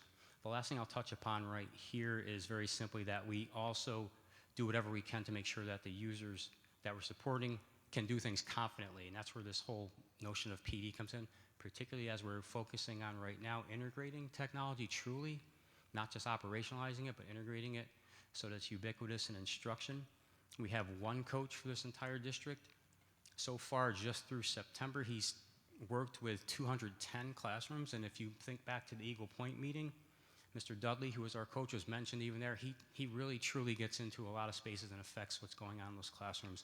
He even presented for us, represented the district last week at the NARIC Technology Awareness Day, did a wonderful job representing the things that we do. And lastly, I mean, the help desk tickets. We rarely have more than, I don't know, 50 to 60 open at any given time. Considering that volume, I think that's an incredibly successful rate of resolution. So what are we working on right now?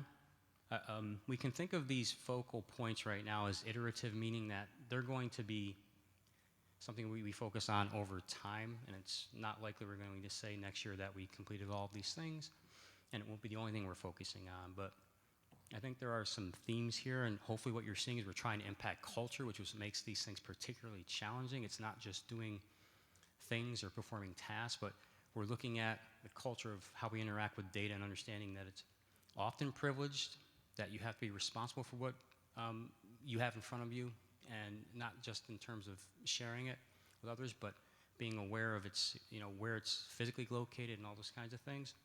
And we have enhanced regulations coming at us pretty quickly, and so we really have to, as a community around data, understand what that means. The same is true with our cybersecurity posture, and so the data privacy and security is not the same as cybersecurity. Cybersecurity is about all of those threat vectors that we have facing us any given day, trying to get entry into the network, trying to traverse the network, trying to manipulate the network in malicious ways. So that is another cultural shift. Folks have to understand how critically important it is to behave responsibly. And if you're not sure, reach out to us for support rather than click the link or send Ms. Adams the $25 gift card that she claims she needs right now in the middle of this meeting. We're also culturally trying to elevate technology again from operational or the thing to something that's a tool, ubiquitous like everything else that you use as part of your instructional paradigm. And the ecosystem, again, that I refer to in terms of the dashboard environment, you'll hear more about it again, but it really has become part of our fabric already, and we're about where I hope we'd be at this point right now, transitioning from, I think the last time I spoke to you about it, we had just started transitioning from the Excel backbone into the web-hosted version, and we've gotten an incredible, and I say we, I should look at Tricia, but we've migrated an incredible amount of that operational stuff that was being consumed through Excel into the web-based dashboard right now. And so we're really pleased about how that's going and its utility. It's exceeding what we'd hoped for. So some successes very quickly. We now, if you've noticed, have a robust and an easy-to-use BYOD and guest Wi-Fi environment, meaning you can just kind of sign on and in without some complicated passcode needing to know that. we're able to also satisfy our needs to know loosely who you are and account for what's going on. This network is segmented, meaning it's outside of our own network, which is also the responsible way to deal with allowing people access on our backbone. We're really pleased about, again, affecting hopefully the instructional environment and dedicating the thrust of our replacement cycle now to access, getting more devices into instructional spaces so that they can be implemented with teachers and instruction. We're also collaborating much more, and it's spurred on through the high school project with teachers directly to understand what they would craft if they're crafting a learning environment, making active learning spaces that are really a reflection of the work and the approach to work that goes on in the classroom. We had a little discussion about this renewed commitment to the core mission of public education. Someone suggested that it should be continued, and what I mean there really is that we are often in the IT realm at least considered to be folks that are disconnected from the instructional mission, and that's not at all true. The decisions we make are always with end users in mind, and the idea that we all are helping to educate students and support teachers and our staff. The data dashboard in the shape of data that's shaped for use, I've touched upon many times. And again, the idea that we've streamlined a lot of systems and taken the manual overhead out for people. Challenges, we have so many people doing so many things, and we're really a shop for the most part that is made up of technical folks. And so therefore, we're setting up, configuring, implementing, customizing, maintaining systems, but also quite often tasked with teaching people how to use these systems in a way that suits their need, when most of the staff themselves will never use most of these systems. They don't participate in any of those programs that people are using. They don't understand maybe the goal or the use case, and so that's a challenge. Bandwidth and capacity in the sense that sometimes the volume of things is a little challenging for us. Other times it's a complexity, particularly as we're doing more in-house application building, and there isn't a great deal of expertise in-house, or it's a very thin layer, and so we're doing a lot in terms of cross-pollination and training to kind of address those things, and the idea that everything's 24/7. I can say from personal experience that someone is always trying to do something, and they're kind enough to let me know they're trying to do something if it's not working exactly as they expect. So, you know, Saturday night, 10:30, someone's trying to put grades in, and they'll reach out because they're having a hard time. We can help ourselves by being a little more formal with our documentation so that we can help cross-pollination more within our own department and make resident experts more quickly, or at least they can use a script to support some things they're not familiar with. And scope creep, you've heard me mention before, but this is a case where, again, it's a lot like the support part, but we do not use a lot of these systems the way staff members would, but there's the expectation or sometimes the hope that because it's a technical system, that the tech staff will actually maintain your records, put things in for you, or tell you how you should do that, and that's a real challenge. My analogy, my favorite one at the moment at least, is think about the state of medicine now, the technology that's used in medical procedures. It's not often that your doctor is calling down to have the technician come and perform the surgery because he's unfamiliar with the tools that he's using, the technical tools. So we have to really make sure we do what we can to support our users, but also perform the responsible handoff so that they're taking some ownership of those applications for the betterment of the entire district. And our roadmap, we are at a place where I would hope we would have been with the school tool implementation, so we're truly at a tier 2 and 3. If you recall, when we started to implement, I said it's an 18-month process really. And as I sit here, I'm happy to say I feel like we're implemented. We are truly at stage 2 or tier 2 and 3 tasks. With that, we are also now at a place where we can start to look at digitizing more systems so that we can continue to afford our community, in particular, families, some opportunities to do things without the burden of coming down here or providing paper immediately at that time. Our help desk, our student help desk, is a hidden gem. I don't think there's a lot of understanding about what goes on there. We have a really extraordinary group of students working at a high school, supporting a whole lot of things right now, mostly there, but sometimes across the district. And we're hopeful that we can make that more formalized in terms of its educational value to them. in terms of maybe credit-bearing opportunities or expanding further out into the community, believe it or not. And I think that the new facility will help us to do that as well. We've had some conversations where we've been able to provide input on how to maybe build a space that would facilitate that. And we talk with Ms. Bechtel all the time about the curricular opportunities there. We're also always looking to increase our bandwidth. Now it's a requirement, it's not just a goal. We have to continue to increase our bandwidth, and we did do significant upgrades last year at this time to our network infrastructure to handle those incremental upgrades. We're working now mostly with human resources and starting to touch with business and finance to figure out how we can integrate some of those core systems more tightly, particularly around onboarding, offboarding, and employee management, just to start. And last, certainly not least, is to support our goal of true integration. We're working on defining a K-12 set of articulated skills and expectations, not just for our students, but for our staff, a profile, if you will, that would set the expectations clearly. And so with that, I will transition into the discussion period and invite my colleagues to become active participants. Thank you very much for your presentation, which was extremely wide-ranging, as is no surprise since we know that what you all do underlies every single other thing that's happening in this district pretty much at every minute of every day. So we really appreciate the hard work and the presentation. Board colleagues, as usual, we're going to do one question at a time. I imagine there will be more than one round. Ms. Smith, you have your hand up? Wow. First, thank you all very much. And when I was reading this, I was feeling thrilled, excited, and overwhelmed, thinking that I probably know this much and understand this much of what was written here.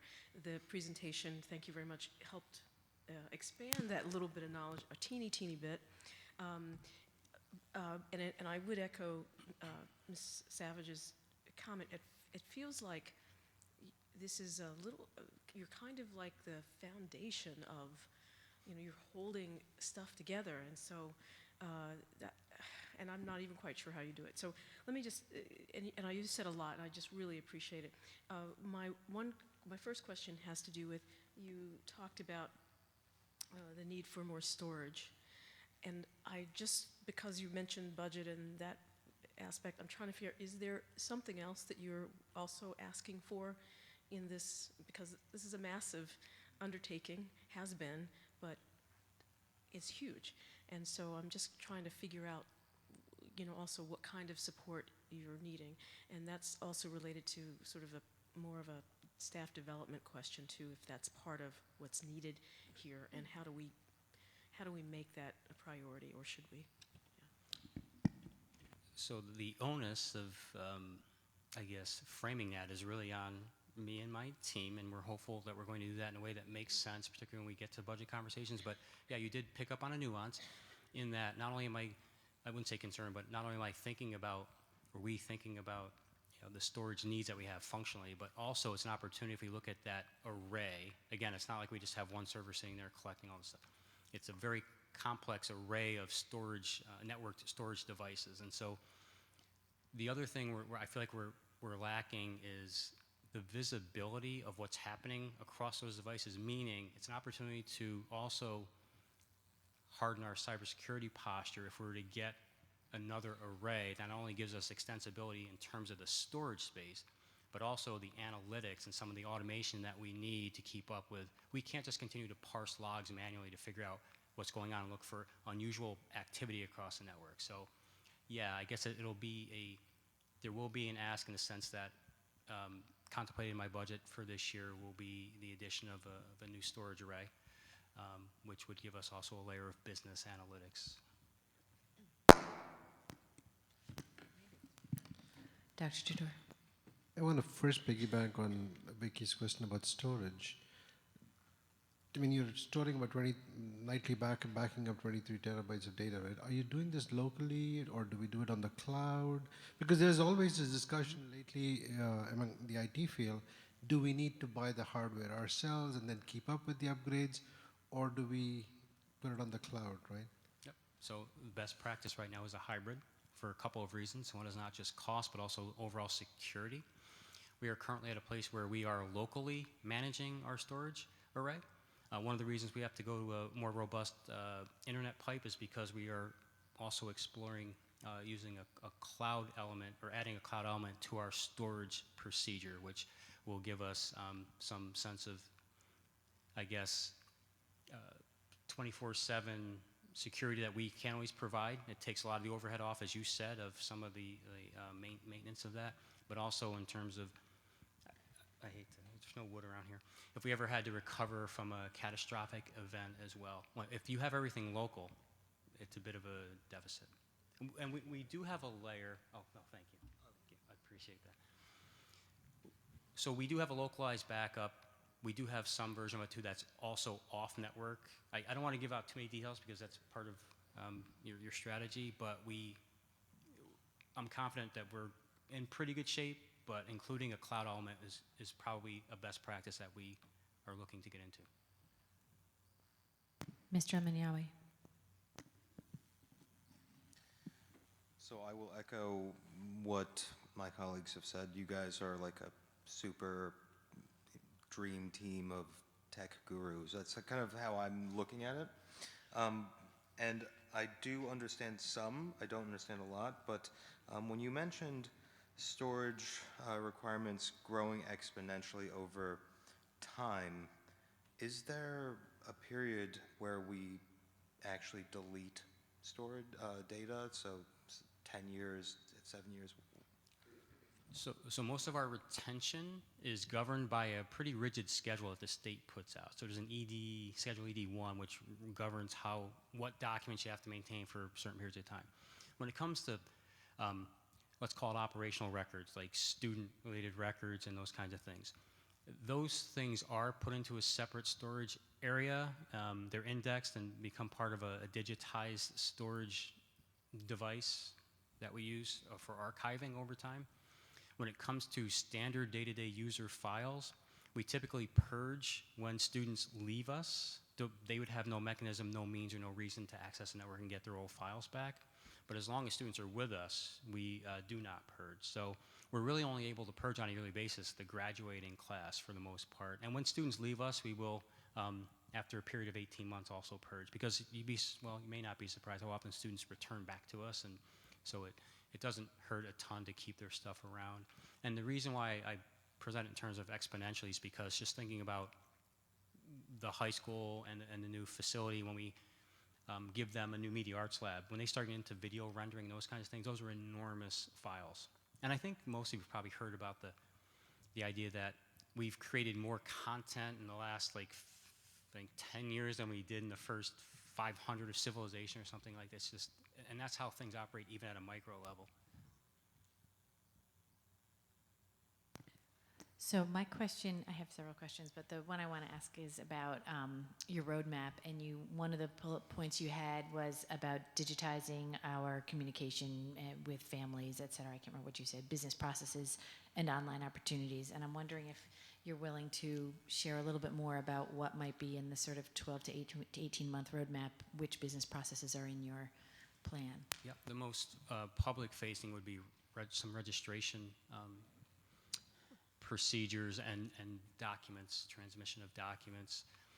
There are, I think, some other things that I need to have further conversations with some of my cabinet and other program office colleagues about, but most things we are looking at truly are to serve the public in a way that allows them to, like I said, not have to traverse the city, but also allows us to meet all the qualifications that we have for certain documents.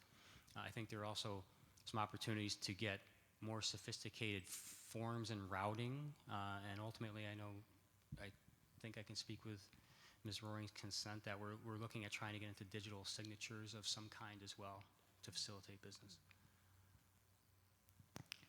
Anyone have a second question? Dr. Chatur. Are you guys getting ready for this Windows 10 support to be going away? So migrating all your computers to Windows 10, and if so, Yep. Is that nightmare going to be managed in an easier way for you guys? Nothing to do with that is easy, but yes, it's on our immediate critical roadmap right now, and the bulk of that work will be done over the next 6 weeks, really, to be quite honest. So yes, contemplating Windows 7 end of life and migration to Windows 10 is on our board right now, and it's actually underway. In fact, at some point, we'll have to take back district-owned devices to turn those over. Oh, right. Ms. Smith? Yeah, let's see. So you spoke a bit about, and I think there's a lot implied there about culture change. And I wondered if you could talk a little bit more about how you do that, because it sounds like it's, there might be group or particular groups where you're able to do X, Y, and Z with, because they have a particular focus or need. There's individuals who need X, Y, and Z. So I'm just trying to figure out how this rolls out and how this changes to occur. And please don't give a lot of detail. I'm interested in the human behavior side. So that's where my question is coming from. Okay, so if I can distill it down, most of the cultural shift is dependent upon users' understanding. So it's really confronting it first with education. And that's on all fronts, the cybersecurity piece, the data governance, security components, and then understanding what programmatic ownership is. So in all those cases, we really are going to engage in a deliberate and consistent campaign that makes users understand why these things are important, and obviously how we can support them in developing a comfort with some of the shifts that are necessary. I mean, some of them are mandatory, they're compliance-based. Others are just like I said, to the betterment of the organizational health as a whole. Like online classes or Well, something? some are, yes, Some are? absolutely. Okay, Yep. okay. Yep. And other resources, yes. Yeah. And so this is probably a silly question, but like, you also do seem to be able to indicate how well or how far we are into or progressing towards something. Are we like still light years? I mean, because systems are also changing at the same time that we're trying to, change behavior. So I'm just curious. If you're asking me to give an assessment of where we are in terms of meeting the moving target, as you so eloquently described,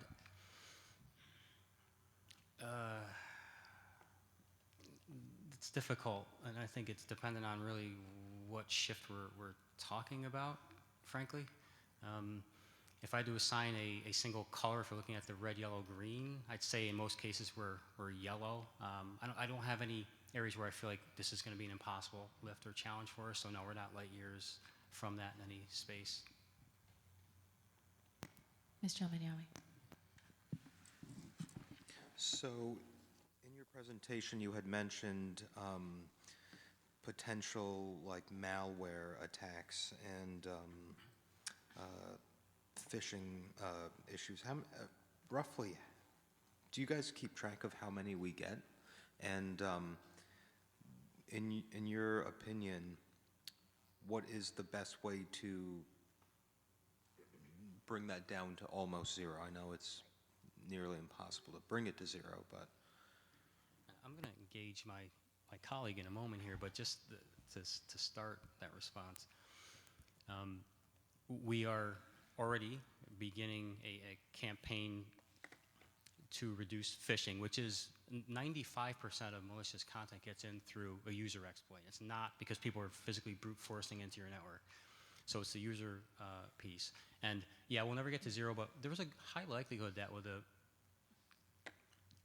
very well-formed and deliberate campaign with monitoring, that you can reduce your rate of your click rate, so to speak, down into the single digits. We just received finally the full report of our penetration test, was included facts and statistics on that, and I will be preparing a summary for the board on that. So I have a sense of where we're at. I'm honestly not comfortable disclosing any of that at the moment. But yes, I think we can make inroads in terms of reducing the likelihood that a user will be exploited. We'll never eliminate it totally, but it all goes back ultimately to that education piece. And John, probably, I'm going to ask you to share just quickly that stat on what we had to do earlier this week due to the one variant. So to answer the first question as far as the malware piece, as Kent mentioned, we're reviewing logs on a daily basis. So that takes how many are being caught. So that is something that we could go back and quantify. As far as the phishing attempts, those, as many of you know, those are coming in on a regular basis. Those are coming in on a weekly, if not sometimes daily basis. So we're doing our best to educate the end users of here's what we're noticing, here's what we're trying to do as far as blocking those addresses from actually getting in. But there's also importance on the user side to know how important securing our network is. We recently had a variant emote, which is one of the trendy malware items out there now anyway, that tried to enter our network, I think, what was it, 160,000 times over a 48-hour period. So we made some adjustments rather quickly on that front. So the answer is, it's, like I said, it's unrelenting threats, threat vectors all over. Yeah. Just a quick add to that. So when you monitor, are we already pulling, for example, emails that we would know to be? Oh yeah. Okay. Yes. So absolutely. Yes. So my next question is about the very last bullet on the slide, which has to do with defining an articulated K-12 set of technology literacy skills. And I'm wondering if you can just give us a little more about where you are in that process, what you anticipate the process is going to look like to get to that point, when we might expect to see that kind of point, because it is something I hear from a lot of parents, actually, that they feel that the district could do a better job at in helping their kids be smart in their use of technology and their sensitivity to potential threats through technology. Yes. So just higher level, we do take a very focused approach, and I think it's come up once or twice even in some of our conversations with the board, that we target middle school right now for formalized education on the digital citizenship front, which also includes components of cyberbullying and also information literacy, like all of those things that mean you're a technologically literate kind of a citizen, because it just makes sense developmentally for a lot of reasons. And by the way, the state used to require that by grade 8 you demonstrated technology literacy. That's no longer a requirement, but we have kept that linkage in place. So what we're talking about now is really helping to scaffold and get, like all instructional programming, get our students to that place prepared by the time they hit middle school to be able to receive those more complex or nuanced skills. So this is the work of the Technology Steering Committee, the broad group of stakeholders from across the district. We are working right now on that action step, which is really truly where we're working to identify what it is, what the expectations, what do you think students should know and be able to do at a certain point developmentally. I can't tell you that it's going to be, that it is as specific as most New York State standards. It's really more, in some cases, performance-based and expectation-based. We're leveraging the ISTE, International Society of Technology Educators standards, which are almost universally adopted for this work. And we're also including staff, as I pointed out. So the expectation is by the end of this year, we would have a version of those standards. We also have work to do with the PD committee and also Karen's shop from the curriculum side, because the next phase will be preparing our staff to meet their own expectations and also then to help integrate those skills into the work that's done on a daily basis in classrooms. And I think eventually, sooner than later too, we're going to have to address the idea of capacity in that, are we looking to have our classroom teachers now absorb this set of skills? Are we possibly looking at, once again, staffing labs in our elementary schools to deal with the skills piece first so that then you can integrate? Otherwise, when an instructional environment, if you're focusing on the technology, that's the thing, and you're no longer integrating. Now that's the lesson. So we need to figure out that piece as well. But as far as the standards themselves go, or I call it the profile. Those profile expectations, the hope is, the plan is to have them before the end of this year. Now there's hands up all over the place. So let's try and do one more question each, because we've spent quite a bit of time, which we could easily have you guys come every week, I'm sure, and ask more questions. But let's try and do one more question each. And why don't we just go in order, Vicki? Okay, last one. You indicated that you are still building or developing applications, and I was just kind of curious, is this could I ask you why and the purpose? It's because I think the way the need comes to us at times, it's a could we to start, so it's a starter if we're looking at a writing exercise. And rather than go out and evaluate a whole bunch of systems that we know can do this, let's do proof of concept and determine if in fact this meets the business need. Is this something that we want to implement as a system to address this, what we perceive as an issue? And if we, if it's what I call a light lift, so the communication tool is an example of that. And I've talked to Ms. Adams many times about whether or not, that is the vehicle if we're looking to expand further out. What we're contending with now is trying to make our dashboard environment almost two-way, in the sense that rather than just providing for you shaped data, let the user be part of the input process too. So we're preparing new front-end forms to go with a lot of the back-end data so that users can be architects to some extent as to what they see. So those are really the primary areas right now in terms of the real custom applications that we're working with. Dr. Tudor. With 8,000 odd help desk requests last year, and with this Windows 10 upgrade coming up next year, I'm guessing you're probably going to be like 12,000 this year. Have you looked in the past at the commonalities between these requests and tried to create, or are you thinking of doing like a wiki site where some of these things could be shifted to self-help in a new direction? So I will also want to engage my colleagues here, but so the simple answer is yes, and if John, you want to reveal any more, then So we do have some self-help tools. We do have a tool for users to go reset their own password.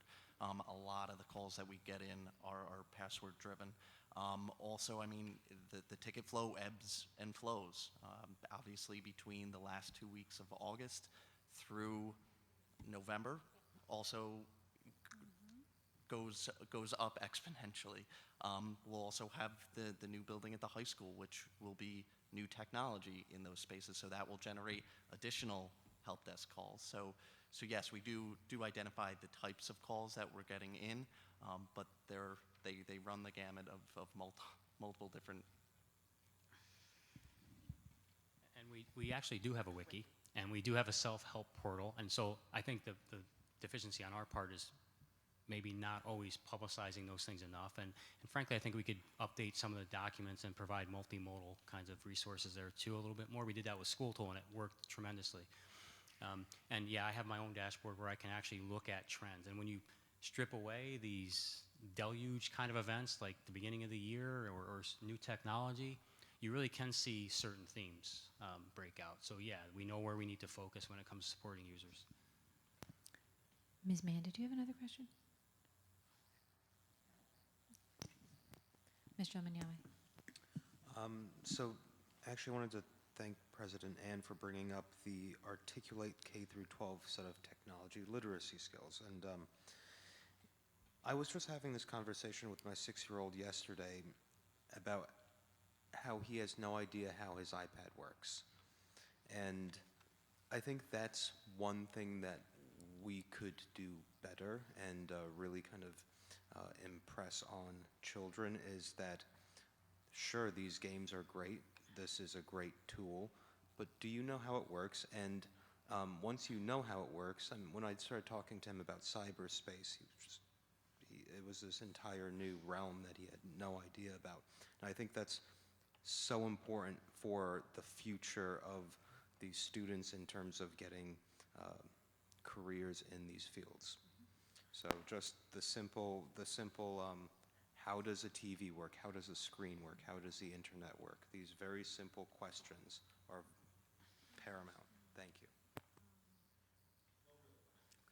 Actually, Ms. Lindemann does a very lovely job talking about the programming available at She Albany won't say High no to on you, this so topic, yes, please. which I've heard her do twice in the last week as we were at Hour of Code. So I would encourage her to share her thoughts on the programming we have at Albany High on this.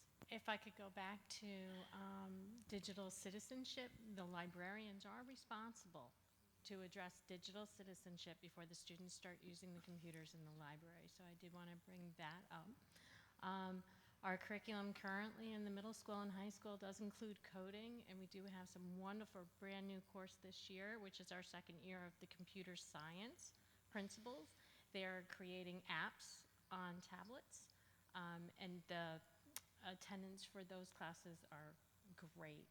The kids are thoroughly enjoying it, as well as the students and the student help desk are helping the high school with the Promethean boards, and they are helping teachers transfer their records over for the Promethean boards and Aspire.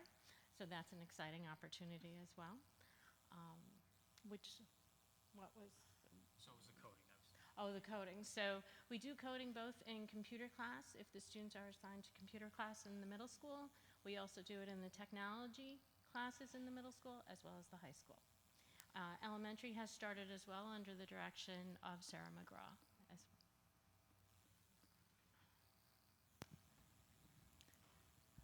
Ms. Mann. This is a comment, but my side gig for my full-time job is as an adjunct at SUNY Albany, and something that would always come up the first few years that I was teaching was, how do I enter these grades?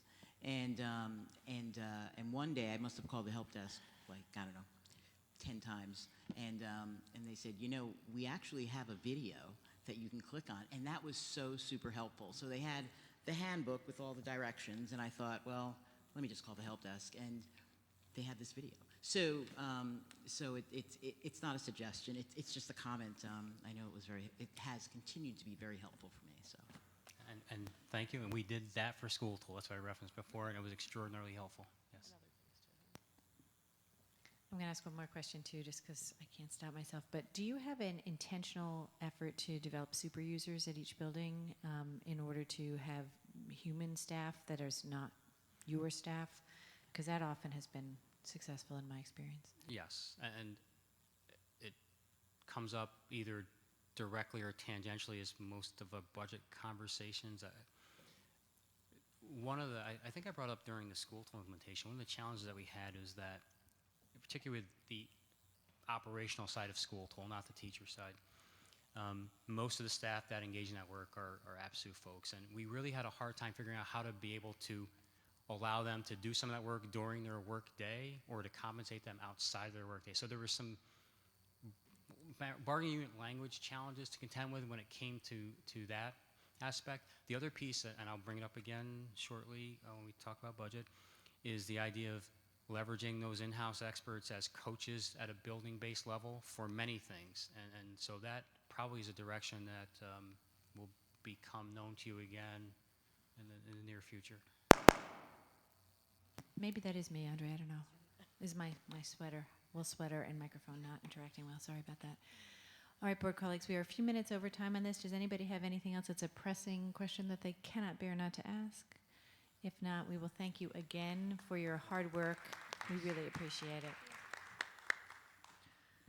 And I think that brings us now to our final discussion topic for the night, which is the discussion of the cabinet level leadership dashboard tool.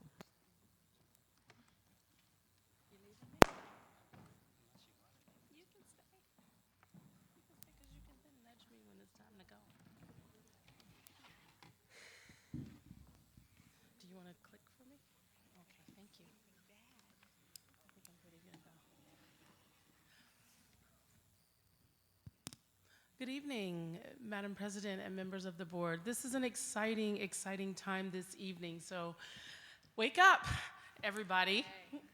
Let's have a great time talking about our leadership dashboard. This is one of the things that has been part of our district priorities and our update, and I am so very excited to now start to help you see how we are actualizing this information. And so all of the wonderful presentations that you are receiving from the cabinet members with regard to their divisions, that information comes from somewhere. And for a period of time, we have been bringing you information and knowing those source documents. Many of the questions as I sit back and listen have changed because you're understanding where the documents are coming from, where the data is coming from, and how we are using that data, which as you know, aligns with our vision, our mission, and our goals, because we not only look for the vision and the mission within our schools and our students, we look for it as far as within our divisions. How do we actualize that? Every division, every employee contributes to student success. And so when we look at our goals, we also have to look at, as a division, how are we supporting those particular goals? And so way back when, we developed our educational design, and we started this with the instructional framework being at the core. And then we looked at what were the components of the instructional framework within that instruction unit, and then branching out to all of the other divisions, which then support the instructional framework. And so we would like to see this. We knew that at the core, we wanted to see a multi-year planning process in order to meet our district needs and priorities. And in doing that, we needed to have a system for that. And how do we then start to compare our data in a meaningful way year to year versus just pulling what we did last year and using that as a starting point for what we do this year? What we have done then is we have looked our action steps to getting there. We utilize our board retreats, our board and cabinet retreats, not only to build our relationships, but make sure that we are all on the same page with what those expectations are. I just talked about the instructional framework. We worked to have our equity policy in January of 2019.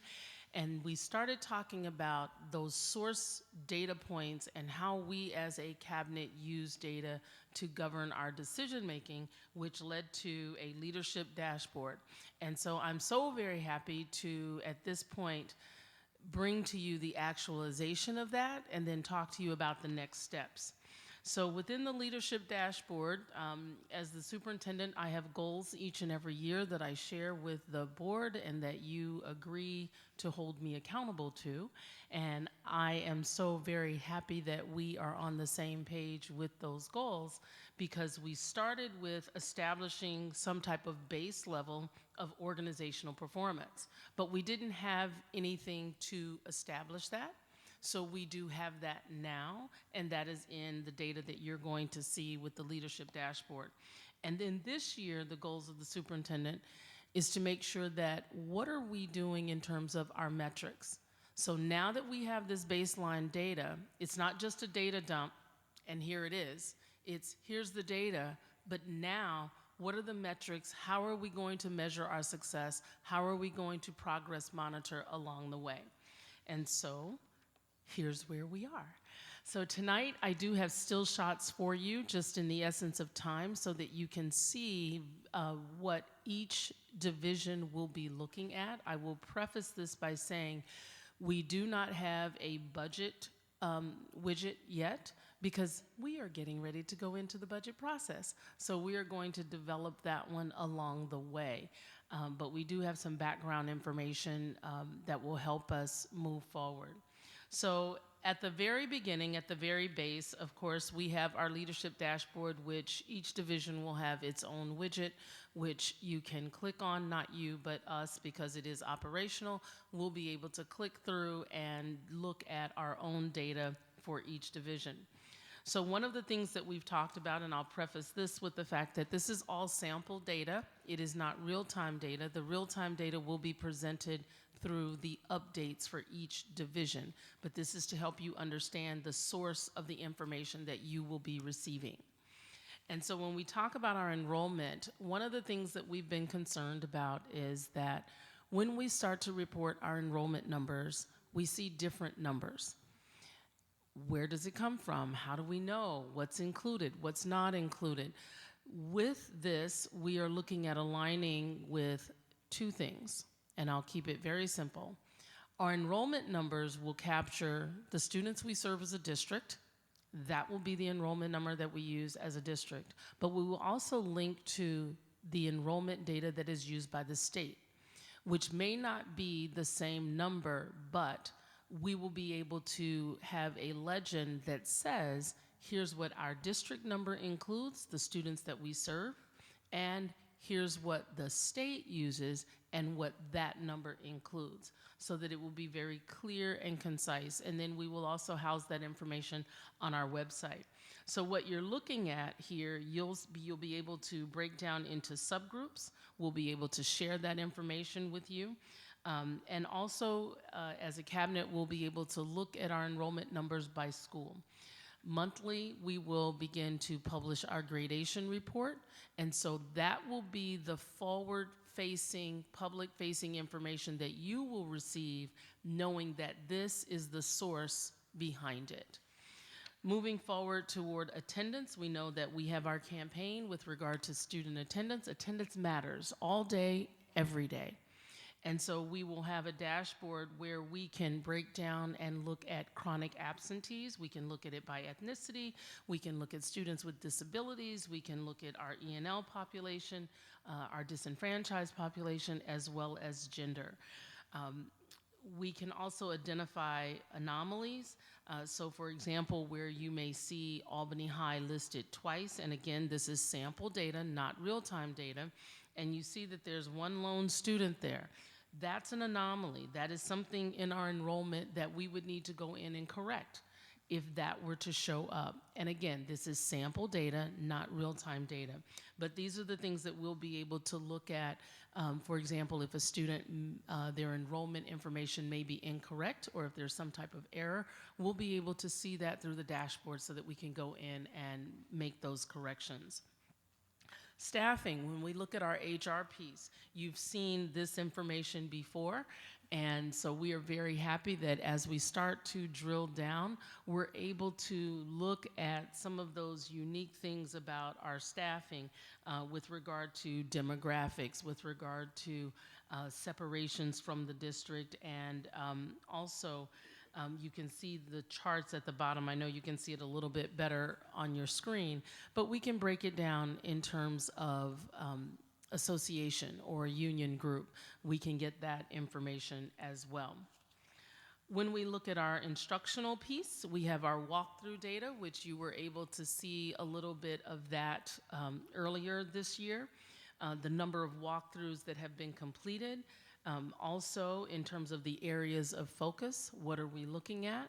In terms of the name of the administrators, we'll be able to see that, and our supervisors of our elementary and middle schools, our assistant superintendents will be able to see how many walkthroughs have been done, what information are we gleaning from that, and then use that to make quality decisions with regard to where are we spending our efforts. Are we seeing the things that we have said that we were looking at? We also have our CRE criteria that you can see. We'll be able to share out that information with you, that these are the priorities that we have with CRE as we walk into classrooms. These are the things that we expect to see. Are we seeing the things that we expect to see? And it's just that basic baseline information. Again, this year, what is the measure of success? Those are the things that we are going to determine this year. Are we looking at a 5% increase, a 10% increase? And what does that truly mean in terms of delivering quality instruction? Technology innovation, you just saw the wonderful presentation from Mr. Baker and his team. And we are able to look at average logins per user, unique staff. We can also see work orders and incidents for our district, both on a monthly basis and year-to-year information. And please know that this is that groundwork for developing that year-to-year comparison, so that once those metrics are developed, we can determine what growth we're making from year to year. Communications and operations, you had the presentation at the last board meeting from Mr. Lesko, and we are tracking that information with regard to what are we doing in terms of reaching out. And so that leadership dashboard widget for communications and operations will be here. What you do not see as of yet is the transportation component, and we will be building that transportation component so that we can look at on-time pickups, drop-offs for students, et cetera, ride times, those kinds of things. We'll be able to capture that in our leadership dashboard. Curriculum and instruction. This is an exciting piece under the leadership of Ms. Bechtel. We are looking at that 5-year curriculum cycle and review process. And so we've been able to input some of the data. Again, this is sample data, but what we'll be able to see is where we are in that cycle. Our instructional supervisors, as they are going through and working with teachers, can then, based on a rubric, look at where we stand in terms of alignment to the curriculum, looking at high quality instruction, looking at the assessments, do they align with the standards, et cetera. One of the things that I think is very key is when we look at the courses that we offer, how many students are truly impacted by that particular course? We are able to see that in this leadership dashboard. We're able to look at the phasing in the 5-year cycle. Where are we? What's coming up next? So that we can address those needs. And there is a rubric that operates behind the scenes, and so when the instructional supervisors are completing this is information that is tied to the course and not the teacher. This is looking at the actual courses that we are offering. It is not looking at what the teachers are doing in the classroom. And so I think that's an important distinction when you look at this type of analysis versus the walkthrough analysis. We need to make sure that we're keeping that separate. The other piece is grants and special programs. Much of this is dictated by the state in terms of what we are required to report. And these reports from grants are really going to be tied to the state reporting. And so that way we are not doing additional work, but we are enhancing the work that we're already doing. And I think that that's also important to note that I think you're getting a very clear picture from our division updates of the sheer vastness of the work that our cabinet is able to complete in very short amount of time. And one of the reasons that they're able to do that is because I think we're very efficient in the use of that technology, but also a very forward-thinking group about what do we need and where do we need to be 3 years down the road, 5 years down the road? What are those pieces of software and technology pieces that we can integrate to make our work more efficient so that as we move forward toward our next steps, we can look at the operational connections, how each of our divisions are related to one another, how we are using that to make data-driven decisions, and then knowing that we are not making those decisions in isolation. Also, we can look at the return on investment. When we start to, I'll refer to grants because that's an easier example, we can look at what are those dollars that we are receiving from grants, and is that an appropriate grant for us, because now what's the return on the investment linked to that grant? So we're going to be able to make some of those connections. And again, that's part of the metrics that we're going to be building moving forward. How are we progress monitoring our successes as well as our areas of improvement based on the data that we are using, so that it is not just an arbitrary decision and it doesn't happen by happenstance. It happens deliberately and on purpose, and it is intentional so that we are doing the best that we can on behalf of our students. And that just means that we are living and breathing that cycle of continuous improvement. And so at this time, I just want to, I will ask that you acknowledge all of our cabinet members and the phenomenal work that they do on a daily basis. It is the hardest working team in show business. I am the most fortunate superintendent on the planet to have the team that we have in terms of our district's cabinet and the work ethic that we bring to the table. I cannot thank them enough, because the work that you see is absolutely due to the leadership that they bring to the table. And so personally and professionally, I thank them for everything that they bring to the table. Thank you. So that's the highlight of the leadership dashboard. And any questions? Thank you so much for the presentation, which is really the culmination of, I think, the intention that this board has had for as long as I've been on it to move us forward to a place where we were actually moving to a place where we could be a data-driven board, right? Every board wants to be making decisions based on solid data, and it's incredibly difficult to have that data available to you to make good decisions. So we appreciate every day the hard work of you and the cabinet team in moving this district into the modern era so that we can make those decisions through data. So with that introduction, board colleagues, who has a question? Ms. Krejci. I just had a very minor question, and you mentioned that each component of the leadership dashboard is a separate widget. Yes. I wondered, are the widgets, like I think the 153 widgets that Kent Baker referred to on this board, are all those widgets part of the leadership dashboard and vice versa, or do we have widgets that do other things? I would say a little bit of both, because I'm going to be able to customize my dashboard for what I specifically will look for. So when I look at my widget, I may only have the widgets for each division, and then I will access the information inside of that. However, the widgets that Mr. Petron may have would be very different from what I'm looking at, because his would be unique to his division. So it's a combination of both. So every leadership area has a different looking dashboard with a different set of tools. That is correct. Well, thank you so much. This looks great. Ms. Smith. Boy, I am just blown away. So will the board have its own widget? Just kidding. Just kidding.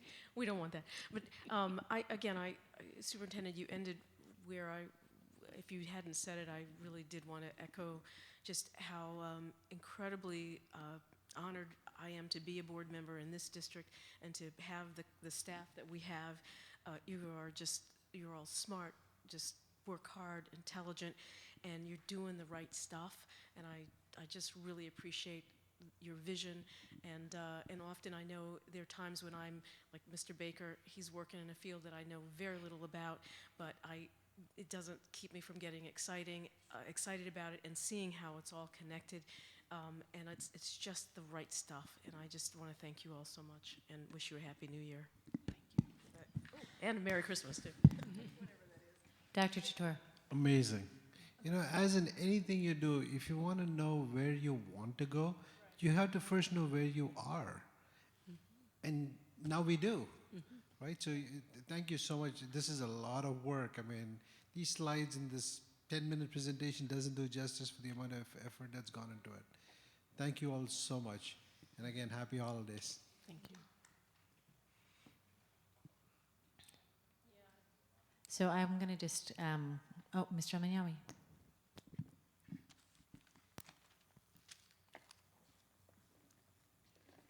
I actually do have a question.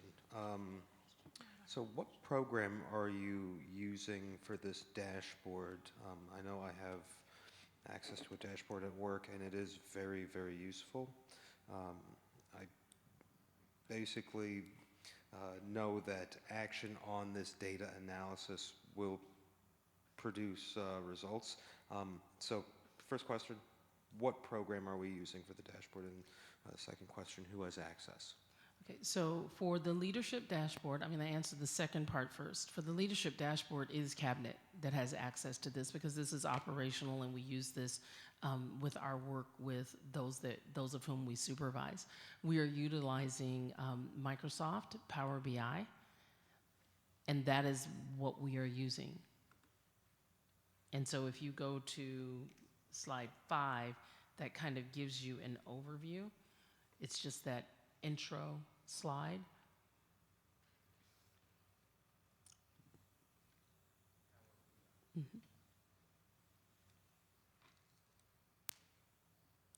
Does the roadmap, the future roadmap for the dashboard include, and I know I shouldn't be asking for the future roadmap because we're only just getting on the road, but you know, this is the way I think. Are you anticipating a point where the principals will have access to a dashboard that's school level in addition to the student dashboard, which I know they already have? Yes, so we focused, Ms. Adams focused tonight on leadership dashboard, but if you looked actually at the first slide, you'll see, I think it says building or district admin, and so yes, currently already the all principals and several other administrators have access to domains of data within the dashboard environment. Yes, So that's in place now. it is. Yeah, it's operational. Yep. So I just want to thank you again for the bringing fruition together. It was very fun for me, and Karen and I made a little eye contact to see the curriculum slide, which looks strikingly like something that we worked together on 5 years ago, old school. You know, that was my design, yeah, to try and develop the curriculum so that we could get to my belief, and I think this board has acted very effectively, that the board decisions need to be done at a district level and a division level, and that the district is better served when the operations are done by the staff. But it's very hard when there's no district level information, and so particularly on curriculum, we were looking for this question of, okay, well, how are we doing on curriculum? Well, there's two ways of answering that question. One is to give me the answer for every single class, which I can't possibly absorb. The only other way is to congregate the data into some kind of data that we can see and graph and chart and talk about. And that's how we got to that point. So to see that coming back out the other end as something that's going to be something where we can actually use it to look at our success over time through a tool rather than just something we're manually doing is really fantastic and exciting for me personally. I have one last thing. I just have one last comment, and this is really directed at Mr. Baker. So in combination with everything that you saw for his presentation tonight, with what happens in his division, in his spare time between 12 o'clock and 12:01, he was able to work with each cabinet member to develop what their component would be, and then be able to have the foresight to think about where we are headed next. And so in a few sentences, I have summed up months and months of work in combination of not allowing his day job to be sacrificed. And so once again, not only is this the example from Mr. Baker, it is the example of the cabinet that you have that serves all of our students here, our families, and you, in knowing that all of these things we believe in, which is why what you see comes toward you in a way that we hope is easily understood and supports the vision and the mission of our school district. So thank you again. I absolutely must say that I'm going to pass it down in the sense that I appreciate the acknowledgement, but this would be completely unattainable without Patricia Wolf. I mean, she's absolutely remarkably talented and outstanding, brilliant designer and developer and colleague. So let's let the last word of the evening be thank you to Ms. Wolf. And may I have a motion to adjourn? Vote motion, Ms. Smith, seconded by, Ms. Krejci. Can we talk about the committees that met, or can we do that next time? We're planning to do that next time. We don't Okay. have board committees on the Great. agenda unless there's something Nope. urgent. No. Okay. Thank you. Second by Ms. Krejci, second by Ms. Krejci? Yeah. Yes. All in favor of adjourning? That is unanimous.